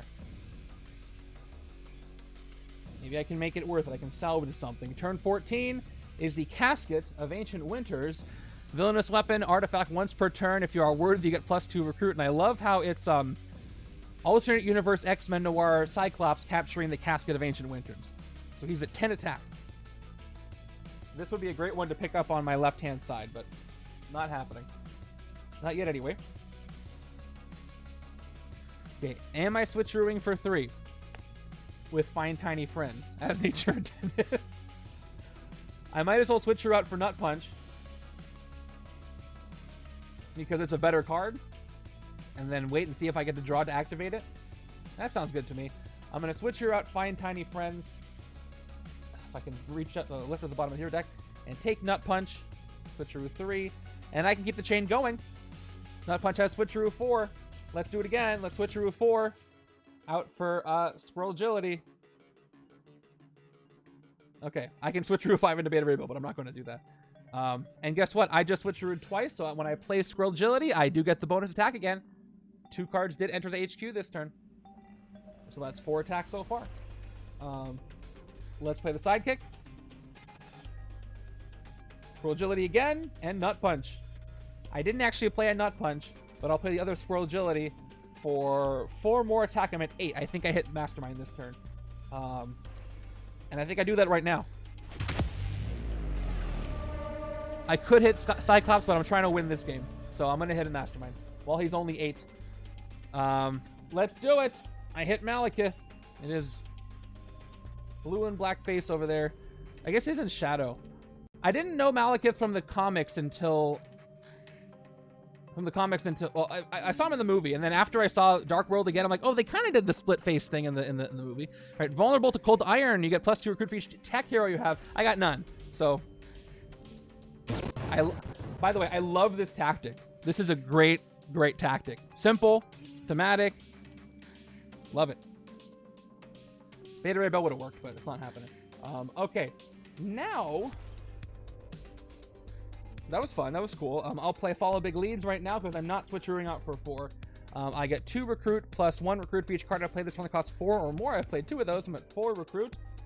That puts me at 5. Not vulnerable to Nut Punches. No, not enough tech. Not enough cold iron in there. You can't Nut Punch a Dark Elf. So, I don't think I want to take anything here. If I took anything, I'd take Beta Ray Bill's Violent and Cyborg, which isn't bad. I'd rather have it on the left-hand side, but I'm loading up on range now for Mjolnir. So I think I'm good with taking this to refresh the HQ. Did I not play the Graves on the left? Oh, I guess I didn't. Then why the heck did I put him on the left? You're right. That was all the fight I used, the attack I used. That was 1, 2, 3, 4, 5. Let's leave him over here for now. Good catch. I am going to pick up Beta Ray Bill. Moving the HQ, it doesn't really hurt me to have over here. And, alright, there's another Squirrel Girl. But all I've got is a switcheroo of 4, and I don't want Stormbreaker, and I can't do anything with 2 attack, 1 recruit, so I'll end my turn there. But it was a pretty good turn. So I'm not going to be upset. Okay, I forgot about that shattering, though. I do have that. Okay, we're only on turn 15, so I shouldn't be too upset with how things are going. Yeah, I'm trying to get those rares to pop out. Except for the escapes, of course. Turn 15. There's Yarnbjorn. Oh my gosh. Cyclops is loading up on stuff. He is 13 attack right now. He's got the casket in one hand, the axe in the other, and apparently a gun at the same time. I don't know how he's doing that. Divine Lightning gives you +1 attack for each other card you have that makes you worthy. You've played this turn, sorry, that makes you worthy, but I didn't play any, so I've got 3 attack. Test of Virtue, I am worthy because of Divine Lightning, so I get 2 more attack and 2 recruit. 3 agents make me 5 recruit, and then a Shield Trooper gives me a 6th. So cool, I can do a hit and I can get a good card. So Warden Emma Frost, I'm fighting her for 6. No fight effect on her, so that's just a simple one and done there. And then Divine Lightning, I'm also picking that up. Better for Mjolnir. And there's Unbreakable Cage. Not a rare yet. No rares have appeared. So left side's got to take out Malekith as fast as possible. As fast as possible. It's important. I didn't get the tactic. That is a villainous weapon, though. So, probably for the best. Now I wish I had Stormbreaker, because I got a lot of discarding to do. Okay, turn 16 is a twist. Now, luckily, I was able to get rid of all the investigators, and this is Cyclops, not an investigator, so no dark discoveries, but we do have to put another one into the city. So top 2 cards of the bystander stack, we're going to do the Radiation Scientist instead of the standard, which I will tuck, and another fancy token on top of that. Make sure y'all know it's the sewers. Okay, that was twist number 3. We have to unveil the scheme in 2 more twists, which I'm probably going to get to, let's be honest. Let's go with Unearth Tectonic Power, see what I can uncover. Top 2 of the deck. Cool, I actually got it. I get a Rictor, and I tuck the operative. I get to shatter the Singularity Investigator. Which is also good. I get to shatter it once. But I can hit Malekith, though. Ooh, this is a tough decision. Kind of. All right. Yeah, I have enough to hit Malekith. So let's go. Underground Cave-In. First one just gives me 2 attack. I don't know why I'm moving this, because I'm playing the second one right now, which will shatter the Villain in the Sewers no matter what I do, so that's going to happen. And the Singularity Investigator is down to 3, but I still think it is the smartest thing to do to hit the Mastermind after I play these 2 soldiers, 7, 8, because I'm trying to win. I'm trying to win quickly. So let's go ahead and hit Malekith once again. Yep, 2, 4, 6, 8. Hit him again. Here's a villainous weapon. Black Hammer of the Accursed. Fight rescue 4 bystanders. Malekith captures a villainous weapon from the city or from any player's control or discard pile. Then this tactic enters the city as a villainous weapon. So he doesn't get to capture this card in hand because I don't control it yet. It's only controlled when it's out in play. So let's do this in order. Rescue 4 bystanders. Starting with the Paramedic. That KOs wounds. There aren't any wounds out. Rescued. Second one is going to be standard.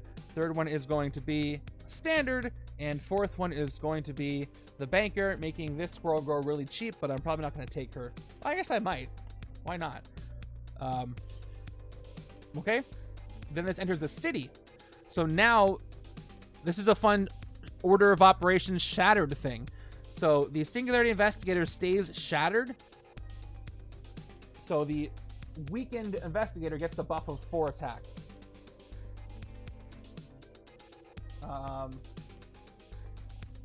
There's no weapons for him to capture. Oh, wait. These are villainous weapons. I forgot that Cyclops had weapons. I thought he had something else. That's why I skipped it. But yes, good call. So let's finish this. I get to pick. I get to pick which one. I'll give him the weaker one, so I'm going to give him Yarnbjorn. So he's at 11 now, and Cyclops is at 10. And now we put it where it's going to go. So I was too excited about the order of operations here. So it's a 7 attack this turn, and I can't fight him. But he's going to go up to a 10 attack as soon as the turn's over because he'll be unshattered. But then when I shatter him again, it'll factor in everything. But can't do much about that right now. Malekith's at 11. Everybody's buffed. Look at all those weapons. I've got 2 recruit. And I can take Squirrel Girl for free, thanks to the banker. So I'm going to do that first. Basically a free pickup. And, ooh, there it is. This is what I was hoping for. Massive Earthquake. This is one of my favorite pieces of art in all of Legendary, gotta be honest. Shatter the Mastermind or shatter all heroes currently in the HQ. How good is that? I'm picking that up on either side the first chance I get. Oh, that's so good. Especially with the villainous weapons. So, I am going to get a sidekick for the last two. And Throg's not here. And Ms. Lion's not here. I'm getting so many of these Pet Avengers. Skids is here, which I'll probably just use for a recruit. All right, let's see when I can get that rare. Not in this side, I'll tell you that much.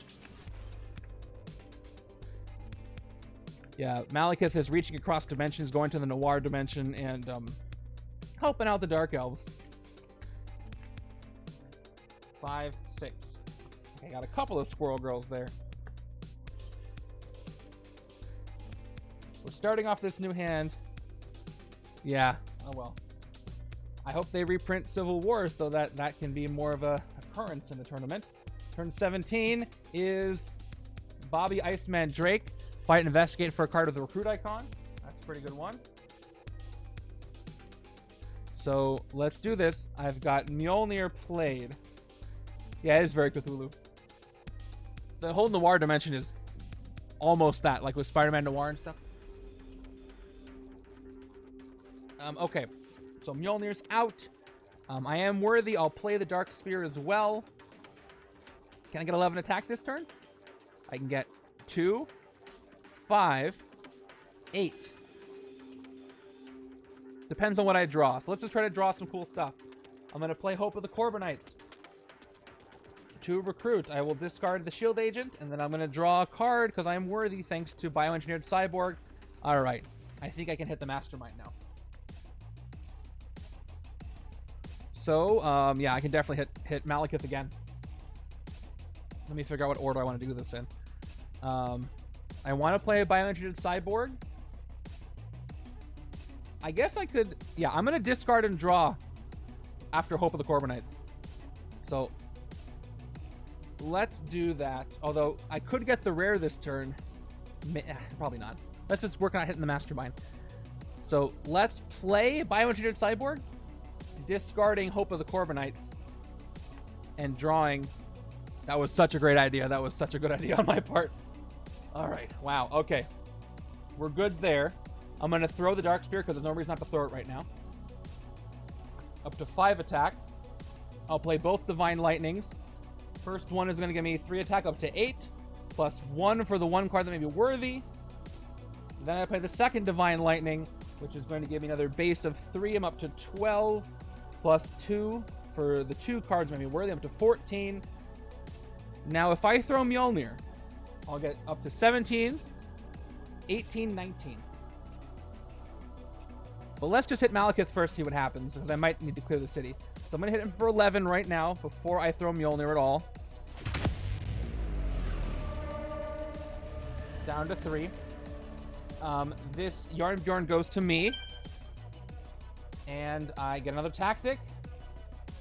It is Dagger of Living Abyss. Fight, rescue 4 bystanders. Let's do that first. And he's going to steal. Unfortunately, he's going to steal something that gives him +4. There's no way around that. I could have hit one of them, maybe, but... Alright, first bystander is a standard. Second bystander is a standard. Third bystander is the news reporter. So I get to draw a card. It's an agent. Fourth one is another news reporter. Draw another card. Another agent. Okay? And now he's going to capture. I'll do this right this time. So he's going to take the Casket of Ancient Winters or his tactic, the Black Hammer, the Accuser. It doesn't really matter which one I give him unless I care about which effect I want. So the Casket gives me +2 recruit per turn if I'm worthy. And then the tactic, the Black Hammer, once per turn you may KO a hero from your discard pile. They're both good. I'm going to give him his own tactic back. Just because I can weaken the investigator that way. So let's give him his tactic. So he is at 12 attack. And this tactic enters and goes to Bobby Iceman Drake. So again, if I throw Mjolnir, I go up to 6, 8 total attack. I still think it's worth it because now I can hit the Singularity Investigator. So let's throw Mjolnir. It'll be back soon. I'll get 3 up to 6, plus 2 more for the 2 range cards I got. Put it on the bottom of my deck. And let's hit the Singularity Investigator right now. I get the Bystander. Radiation Scientist, you may KO one of your heroes or hero from your discard pile. Let me return it down to 2. For my discard pile, I've got the Shield Agent that I'll KO. Let's thin this up. And then I get to KO another one of my heroes. Oh, let me back up. I didn't reveal anything, so I'll say I play the 2 Shield Agents first. Okay, back up, play the Agents, do this whole thing. Now I'll KO the Shield Agent for the Singularity Investigator effect. And investigate your deck for a card with a recruit icon. And I get this Shield Agent. I'm not fighting a Circus, so I will tuck this Trooper. Token goes away. Wow, a lot has happened this turn. And I've got 4 recruit left, and I'm going to use that to take Stormbreaker. Because I got plenty of discards I can do too. Plus, when I play this, it does count towards the range cards played that turn from Mjolnir if I already have it. So let's pick up Stormbreaker to end this turn. What a turn. And then we got Trace the Fault Lines. A lot of bystanders for that VP, which is great. I thinned the deck a lot. What's left? Okay. That's 3, 5, 7, 8 attacks. So more steady clearing. Can't quite get to Malekith yet, but I had a couple quick hits on him. And I'll get there again soon. Turn 18 is a bystander. Okay. So I can switcheroo 5 or switcheroo 3. I don't really want to do either, I think. I'm just going to play what I've got. I need 6 attack. I can't switcheroo 3, so let's just investigate. Find Tiny Friends. Investigate for a card that costs 3 or less. We've got... Oh, they both cost 4! They're good cards, but I'm actually going to put Squirrel Agility on top. I'm going to tuck Follow Big Leads, actually. Nah, I'll leave it on top. I'll leave them both there. Okay. That's 3 total attack if I play this, the sighting. And then 3 recruit. Now, what I could do is I could switcheroo out for Beta Ray Bill, and then I would get 4 total attack and a card draw. And then maybe I could... Oh, yeah. No, that way I know it's the top. Then I could guarantee hit something. Yeah, let's do that. That'll be fun. So let me back all the way up. So I played Find Tiny Friends, only card I actually officially played. Yeah, Big Leagues help get the rare. What I want to do right now is I want to switch you out for Beta Ray Bill. That'll give me 1, 2, 3, 4, 5, 6 attack. So let's switcheroo Squirrel Agility out for a Bioengineered Cyborg.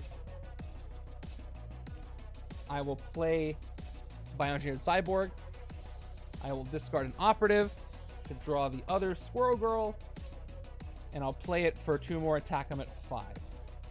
Actually, I can get more if I want to be greedy and recruit Find Tiny Friends first. But I don't, because I might get something more. So I'm going to play Squirrel Agility for 2 more attack. And I'll hit... Oh, I need 6 attack. Yeah, I have 6. 6 after I play the Hydra Soldier. All right. Now I can hit Bobby Iceman Drake. Fight and investigate for a card with a recruit icon. And guess what? Follow Big Leads is here. I'll put Underground Cave-In on top. Nice to have that knowledge of all the recruits. I get the Dagger of Living Abyss. As I run into the microphone. Apologies. And then I get the Bystander here. And now I'll play...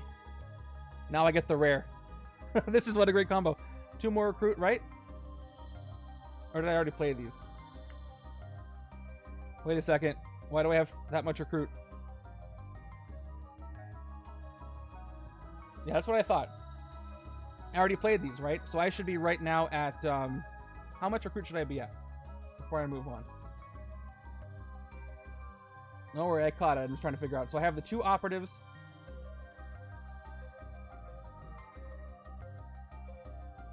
I have 6... Okay, what did I play that I forgot about completely? That gave me recruit. I didn't play Follow Big Leads yet, so I shouldn't have 6 yet. Right? Well, how would I have 6 before I play this? Or do you mean after playing it? Because I didn't play it yet. So I'll play the... Let's assume I only had 2 recruit. I don't know why the die was different. So I'll play Follow Big Leads now. I'll get 2 recruit, and then I've played 2 cards that cost 4 or more, so I should be at 6. If that's what you meant. I just didn't play it yet. Which is fine. I wish I can get the rare, but I can get Unbreakable Cage too. That's a pretty good one. Was that die left over from last turn? Did I just forget to change it? That happens from time to time. What's up, Captain Metroid? So, Unbreakable Cage is 4 attack. Once per turn, if a player would gain a wound, you may reveal this card and investigate for any card instead. I'm not going to get a lot of wounds, but it is 4 attack. No, because I didn't play Switcheroo. I Switcherooed it. Doesn't count as playing it. I wish it would. But I think I do want to take Unbreakable Cage, which looks fun. So I'll pick it up. If nothing else, it's 4 attack. Okay.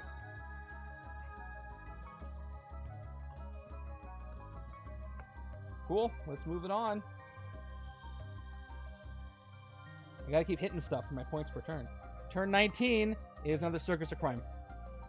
Okay, so Divine Lightning gives me just 3 attack, nothing else. Followed by 2 Tests of Virtue, which is going to give me a total of 4 more attack. I'm up to 7 after both Worthies, and then I'm up to 4 Recruit. Shield Agent 5/6. Once again, I'm short 1 Recruit, but I'm at 8 attack. Can anything I fight give me... A Circus of Crime might be able to let me draw some more Recruit, but more likely it'll probably make me KO something. I can't hit anything else for 8, so I might as well hit the Circus. See if I draw or KO. Cyclops is at 10, so I'm down to 5. Top card of my deck... I'm thinking. Nah. Hold on. I could, before I do anything, I could hold off on playing Divine Lightning right now, and if I draw something that makes me worthy, I might get even more attack, because I could play this all out again and just get 2, 4, 5 attack, because I am worthy without playing Divine Lightning, and then I get 2, 4, 5, 6 Recruit. And I won't play Divine Lightning yet. Let's do it that way. Yeah. 2, 4, 5, 6 Recruit, and then 1, 2, 3, 4, 5 attack. Then we'll fight the Circus for 3. I'm down to 2. Not playing Divine Lightning yet. Top part of my deck. Cost 0, so I KO it. It ends there anyway. Worth a shot. And playing Divine Lightning won't do anything for me, so I might as well just ignore it. I've got a choice to make. Trace the Fault Lines would have been a great one early on. Investigate for a card that costs 0 KO or discard. I've done so much KOing over here. Discard is great, though, for Beta Ray Bill for Stormbreaker. But does Stormbreaker say discard it from your hand this turn? I don't have it in front of me right now, so I can't... Oh, I do have it in my discard pile. Doesn't it say... Yeah, Stormbreaker only cares about cards you discard from your hand, so Trace the Fault Lines is not a good combo with it. Because it would not care about a card you investigated and discarded. Interesting. I could take Underground Cave-In. But my gut tells me my deck is really optimized, so I don't think I want to take anything else. Hope of the Corbinites won't really hurt me. It'll be a discard to draw. But my gut says take a Sidekick. So I will. I'll take a Sidekick, and it's Skids, which might help me get the rare, so we'll see. I'll also take Hope of the Corbinites. I gotta move the HQ a little more. Plus I can discard and draw. There's Nut Punch. Okay. But I really gotta be careful, because I'm really optimizing this deck. Okay, there's Mjolnir and the Dark Spear from before. And the Shield Trooper we tucked. Setting things up, but I'm getting high up there in the turn count for things that matter, so... We'll see. Okay. A decent hand, but I need 12 attack to hit Malekith. And I can get there, just might take a few turns. Turn 20. Scheme Twist! No investigators. That's the good part. Whoop, that's the other side. Oops. That's the unveiled scheme on this side. It is not the unveiled scheme we're using today. So, no Dark Discoveries. I do stack a new Bystander. So, 2 standards. I will tuck one, put the other one in there. As another Singularity Investigator. So, that was twist number 4. On twist 5, it doesn't matter that I have an Investigator in the city. So, I don't have to worry about that one. I've only had 1 Dark Discovery. And that's the only one I'm going to have. So, let's do this. Let's start by investigating. We're going to go 2 attack, investigate for a card that's ranged and or instinct. And I got ranged, so I will tuck the soldier. I will put Rictor on top there. I can shatter the investigator. That's going to be nice. I can't do it just yet. First, I'll draw a card before I do that. Let's play Bioengineered Cyborg over here.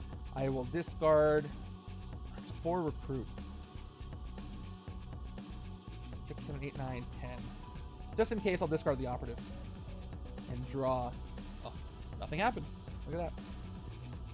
First cave in, 2 attack. Second cave in, 2 more attack, and I shatter the villain in the sewer.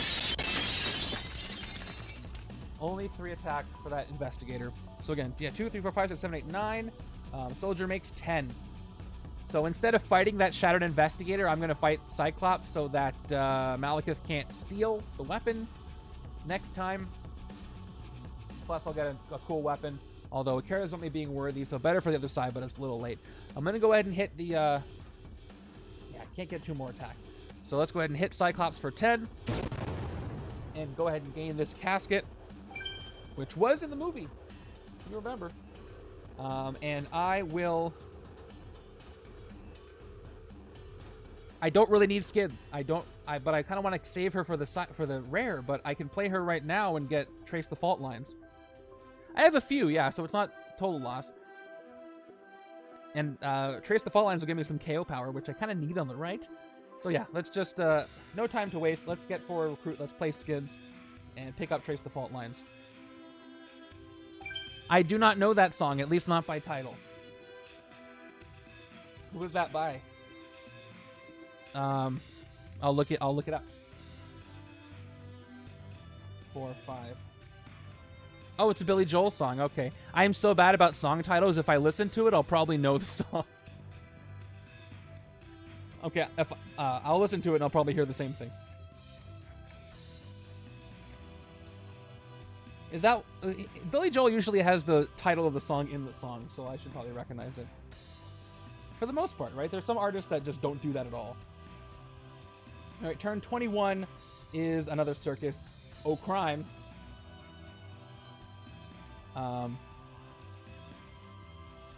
Singularity investigators are rough because they only give you 1 victory point for defeating. Because they're bystanders. So, Mjolnir and the Dark Spear are going to be played. No cards drawn here, so I'm going to play Divine Lightning. For 3 attack, nothing else makes me worthy. Test of Virtue. 2 more attack because I'm worthy. 2 recruit. 5, and this is 6, 7. I'm going to throw the Dark Spear just so nobody steals it. I'm up to 9. And then if I throw Mjolnir, 20, 11, 12, 13, 14, I can hit the Mastermind. Sweet. So let's throw Mjolnir. I am worthy. I get 3 attack up to 12. And then 2 more for the 2 range cards. They put up to 14. I only needed to get up to 12. But just double checking. That all worked out. Yep. 3, 4, 5, 6, 7, 8, 9 Dark Spear. 10, 11, 12. And then 2 more. Yep, we're good. Let's hit Malekith again. Oh, that was the wrong button. That was the 100% wrong button. Hold up. Malekith laughs at me as I hit him in the face. There we go. I will take that Black Hammer and the tactic. The final tactic. The Hunting Horn of Fairy. Fight, rescue 4 bystanders. I've heard that before. 1, 2, 3, 4. At least it's just the +3 one that's left. So, Fortune Teller. We got to do this stuff right now. Guess 0 or not 0. Reveal the top card of your deck. And check its cost. If you guessed right, draw that card. I'm going to say not 0. Top card is not 0. Oh, wait. Wait a second. Is it 0? It doesn't have a cost. So it is 0. If you want to check a... Hold on. I got to think. If you want to check a villain's cost, you check its value in the lower right, but it's a villainous weapon, so I don't think it has a cost. I think in the rules it has no cost, so that's a bummer. Oh, well. That's funny. All right. Okay, that's 1 bystander. Banker. That's good for the rare, but unless these bystanders really help me, I'm still not going to get it. Weapons are always 0. Yeah, that's what I thought. And 4. Okay. Then he captures 1, and luckily I got rid of them all, so he gets nothing, which is great news for the final blow. And then this goes to the Circus of Crime.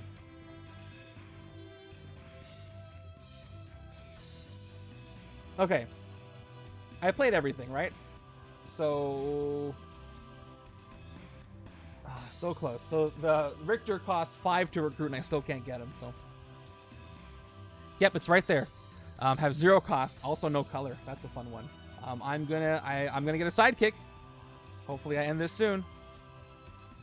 Hairball, nope, you're not here. Standard Sidekick, you are here. Alright, let's see what my new hand looks like. I just need 8 attack to win this. Wait, I almost did 7. Who can tell me what I just did? Why I just was about to draw 8 cards? Because the last number I said was 8, and my brain went, 8, that's the number you need to do everything with. Boy, I'm going to need a rest after this. I don't know how you're listening to this. Okay, can I get 8 attack on the right-hand side? I can switch through a 4 and investigate, so maybe turn 22 is another Circus coming in.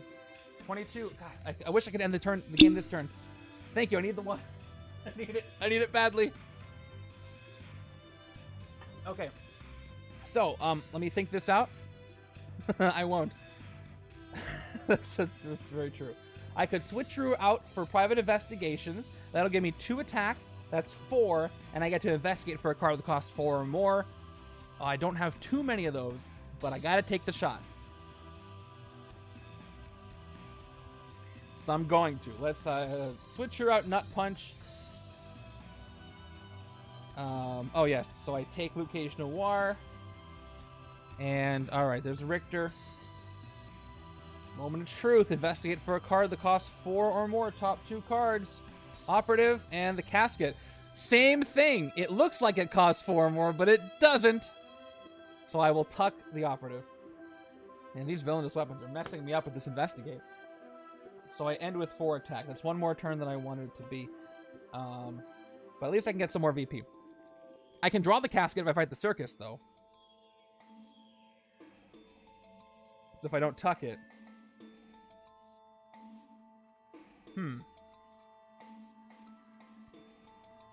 Yeah, what does it do? Oh, this gives me a Recruit. Yeah, the Circus will KO the weapon. Oh, that's right. Yep, it still costs 0. Alright, well, I tuck them both then. And we'll see what comes up next. Maybe I can draw something good. Well, yeah, let's just fight the Circus. But they had so much fun with that spear. Why would they KO it? They would just take it for themselves. Alright, let's see. Top card of the deck is Underground Cave-In. So I draw it. And maybe I can trigger an Investigate then. But that's only for a card that costs 0. So let's just keep going. Nobody is in the sewer, so I'll play Underground Cave-In for 2. Let's trace the fault lines. 2 Recruit. Alright. So, I got another villainous weapon. I will choose to KO the Operative instead. And I'll put the weapon back on top because they both cost 0. I'm top loaded with weapons here. I got 4 Recruit. And I'll just move things along just because I can. I think I can end the game next turn. I'll take another Underground Cave-In.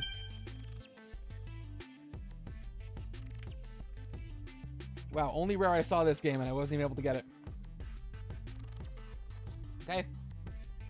Here we go. Turn 22 is over. Turn 23, I just need 8 attack to win. And yeah, I have it. Turn 23 is the last Circus. All right, let's get as much attack as I can get. I'm going to throw out the Axe. I'm going to throw out Stormbreaker.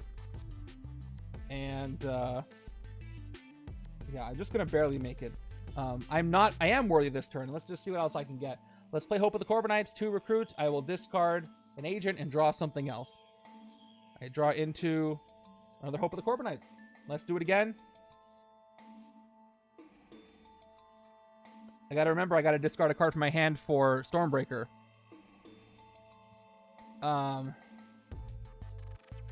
So whatever I draw, I'm gonna probably have to discard anyway. I'm gonna get 3, 5. Oh no, I discarded 2 cards. That's gonna ramp up. All right, discard the agent and draw Beta Ray. So let me just keep track of how many cards I discarded real quick. I just discarded 2 cards. I will play a bioengineered cyborg, discarding nothing. Up to 3. And then I'll play Divine Lightning, which is going to give me 3 more attack. +1 for bioengineered cyborg. And then I'll throw Yarnbjorn, which is going to give me +3 attack. I'm at 10.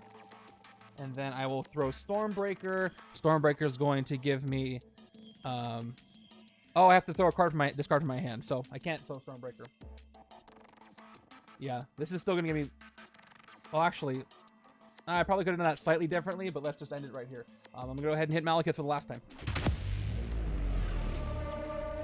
Probably could have gotten a little more VP if I did that differently. That's okay. All right, that's it. On turn 23, I took out Malekith, and that is going to be a victory for attempt number 2, and I'll take it.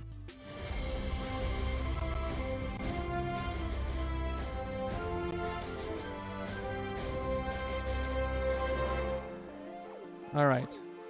I forget what the other scores were, but we'll see if I ended up in the top. It's going to be close, I think. I got 2 escapes, though, so don't forget. Let me go ahead and put all that into the thing, and we'll see where I ranked, and then I'll end the prediction. So give me a moment. I got to open up the thing again. I didn't have time to do it yet. I got to open up the form and then do a fake score. So I got to type in week 2. Definitely better than the first game. So the combos I wanted to happened this time, especially with Stormbreaker. And yeah, I did get lucky with the lack of Master Strikes early this time. But I mean, I got a lot of twists last time. So, I mean, I'll take it. So let's see. Those 2 escapes might hurt me a lot, though. All right, Google Sheets is being slow. Let me pop this open. Let's fill this out together. Oh, I gotta put my name in the thing. I gotta put my name in the thing, and then I can do this. I just want to do a fake name. Now I'll put my name in. Anybody ever made forms on Google Forms before? It can be frustrating sometimes to get everything to work the way you want. All right, let's open this up. All right, let's put my scores in. So my name should be here. Yeah, there's some little annoying things that can happen. Oh shoot, what pod was this? I forgot the pod. Was it pod 14? 13, pod 13. That's important. All right, pod 13. I chose. Thank you. I almost said Beta Ray Bill. I didn't chose. Forgive me. The 12 o'clock afternoon stream is going to go a lot better. Trust me. Thor Heroes of Asgard, and then we're going to do Rictor. You can also type it in. I don't know why I'm not doing that. So I'm going to just type in Thor. And then Rictor again. This was my second attempt. I won the game. I didn't count VP yet, so let me go ahead and do that real quick. Left hand got 6, 7, 8, 9, whoa, 10, 11, 12, 13, 14, 15, 16, 20, 21, 22, 23, 24, 26 on the left. And then right hand side, move my mic a little bit, I'm leaned back.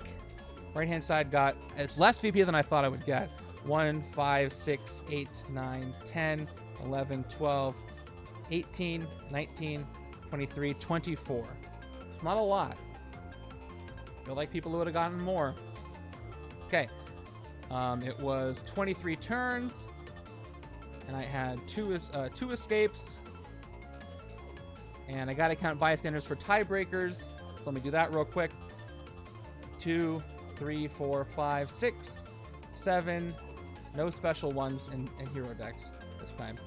So that was 8, 9, 10, 11, 12, 13, 14, 15 bystanders. Fun level, I would say it was pretty fun. Didn't quite get to a 5, but it was definitely a 4 for me. A high 4, and I like spears. Submit. All right, let's go ahead. I'm going to pop open the super secret results page that nobody else gets to see. And it's got to make sure not to show the current scores. That would be a huge faux pas. So let me make sure I hide those. And pretend that it's week 2 again. And we'll see where I placed. All right. Scrolling down. Make sure it went in. All right, here's the results, and here's what happened. I just barely missed out. I'm at 6 out of 10. Wait, are we missing somebody? There should be 11 scores, shouldn't there? Were there only 9 people that played this one? I have to check this again. Did somebody drop out or not submit a score? Either way, I'm going to be in the bottom. But let me see why I'm missing somebody. Oh yeah, somebody did drop out. All right, so it's out of 10. There we go. All right, so looks like I got 21 total rank points. It was definitely the escapes and the turns, and yeah, look, I got middle of the board across. I might have beaten Mikey's score there if I didn't have the 2 escapes, if I had the 1. But so, yeah, I definitely ranked in the bottom half for Pod 13. So if this was the actual thing, it's kind of weird because I won the first one, so I wouldn't have even been playing this one. But we'll just kind of overall win-loss record or top-bottom record. So my choices, I would have I think if I were to do it again, I would have picked another combo. Maybe I think I would have kept Thor, but gone with another hero that gave me a little more recruit at the beginning. Oh, you still don't know what the unveiled scheme was? I'll show you. Actually, is anybody here in chat that wants to play this for themselves that doesn't want to know what the unveiled scheme was? I'll give you a second to let me know, and then I won't show you. You can look it up for yourself on the tournament page. It'll say that. But yeah, again, great job, Avatar, for winning this with Jessica Jones and Stepford Cuckoo. That's a great choice. Off the cuff there, did also choose Thor. And Dynamite did choose Rictor, but choose them together didn't really work out for me. All right, so let me go ahead and resolve the thing. I was in the bottom and not the top of the bracket here. So let me give you your outcome. If you said bottom, you were correct. Just missed. So there you go. There's some points for you guys. I'll show you the scheme now. The scheme was, and I had it over here somewhere. Here it is. Found it. It was unleash an anti-mutant bioweapon. I'm so sorry for letting you down. I tried my hardest. So when there are 15 non-gray heroes in the KO power of the villain deck. So how many non-gray heroes did I have in the KO? I don't think I had that many.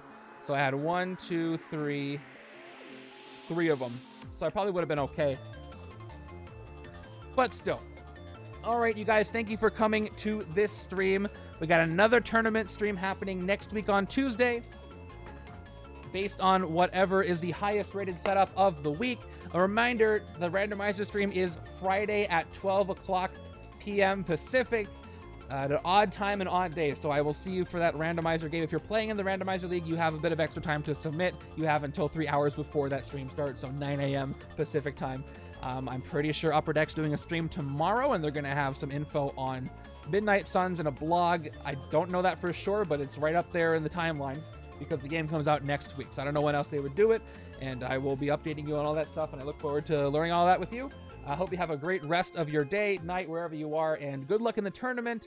I hope to get some results out soon, and see you on Friday. Take care, everybody. Thanks for coming by.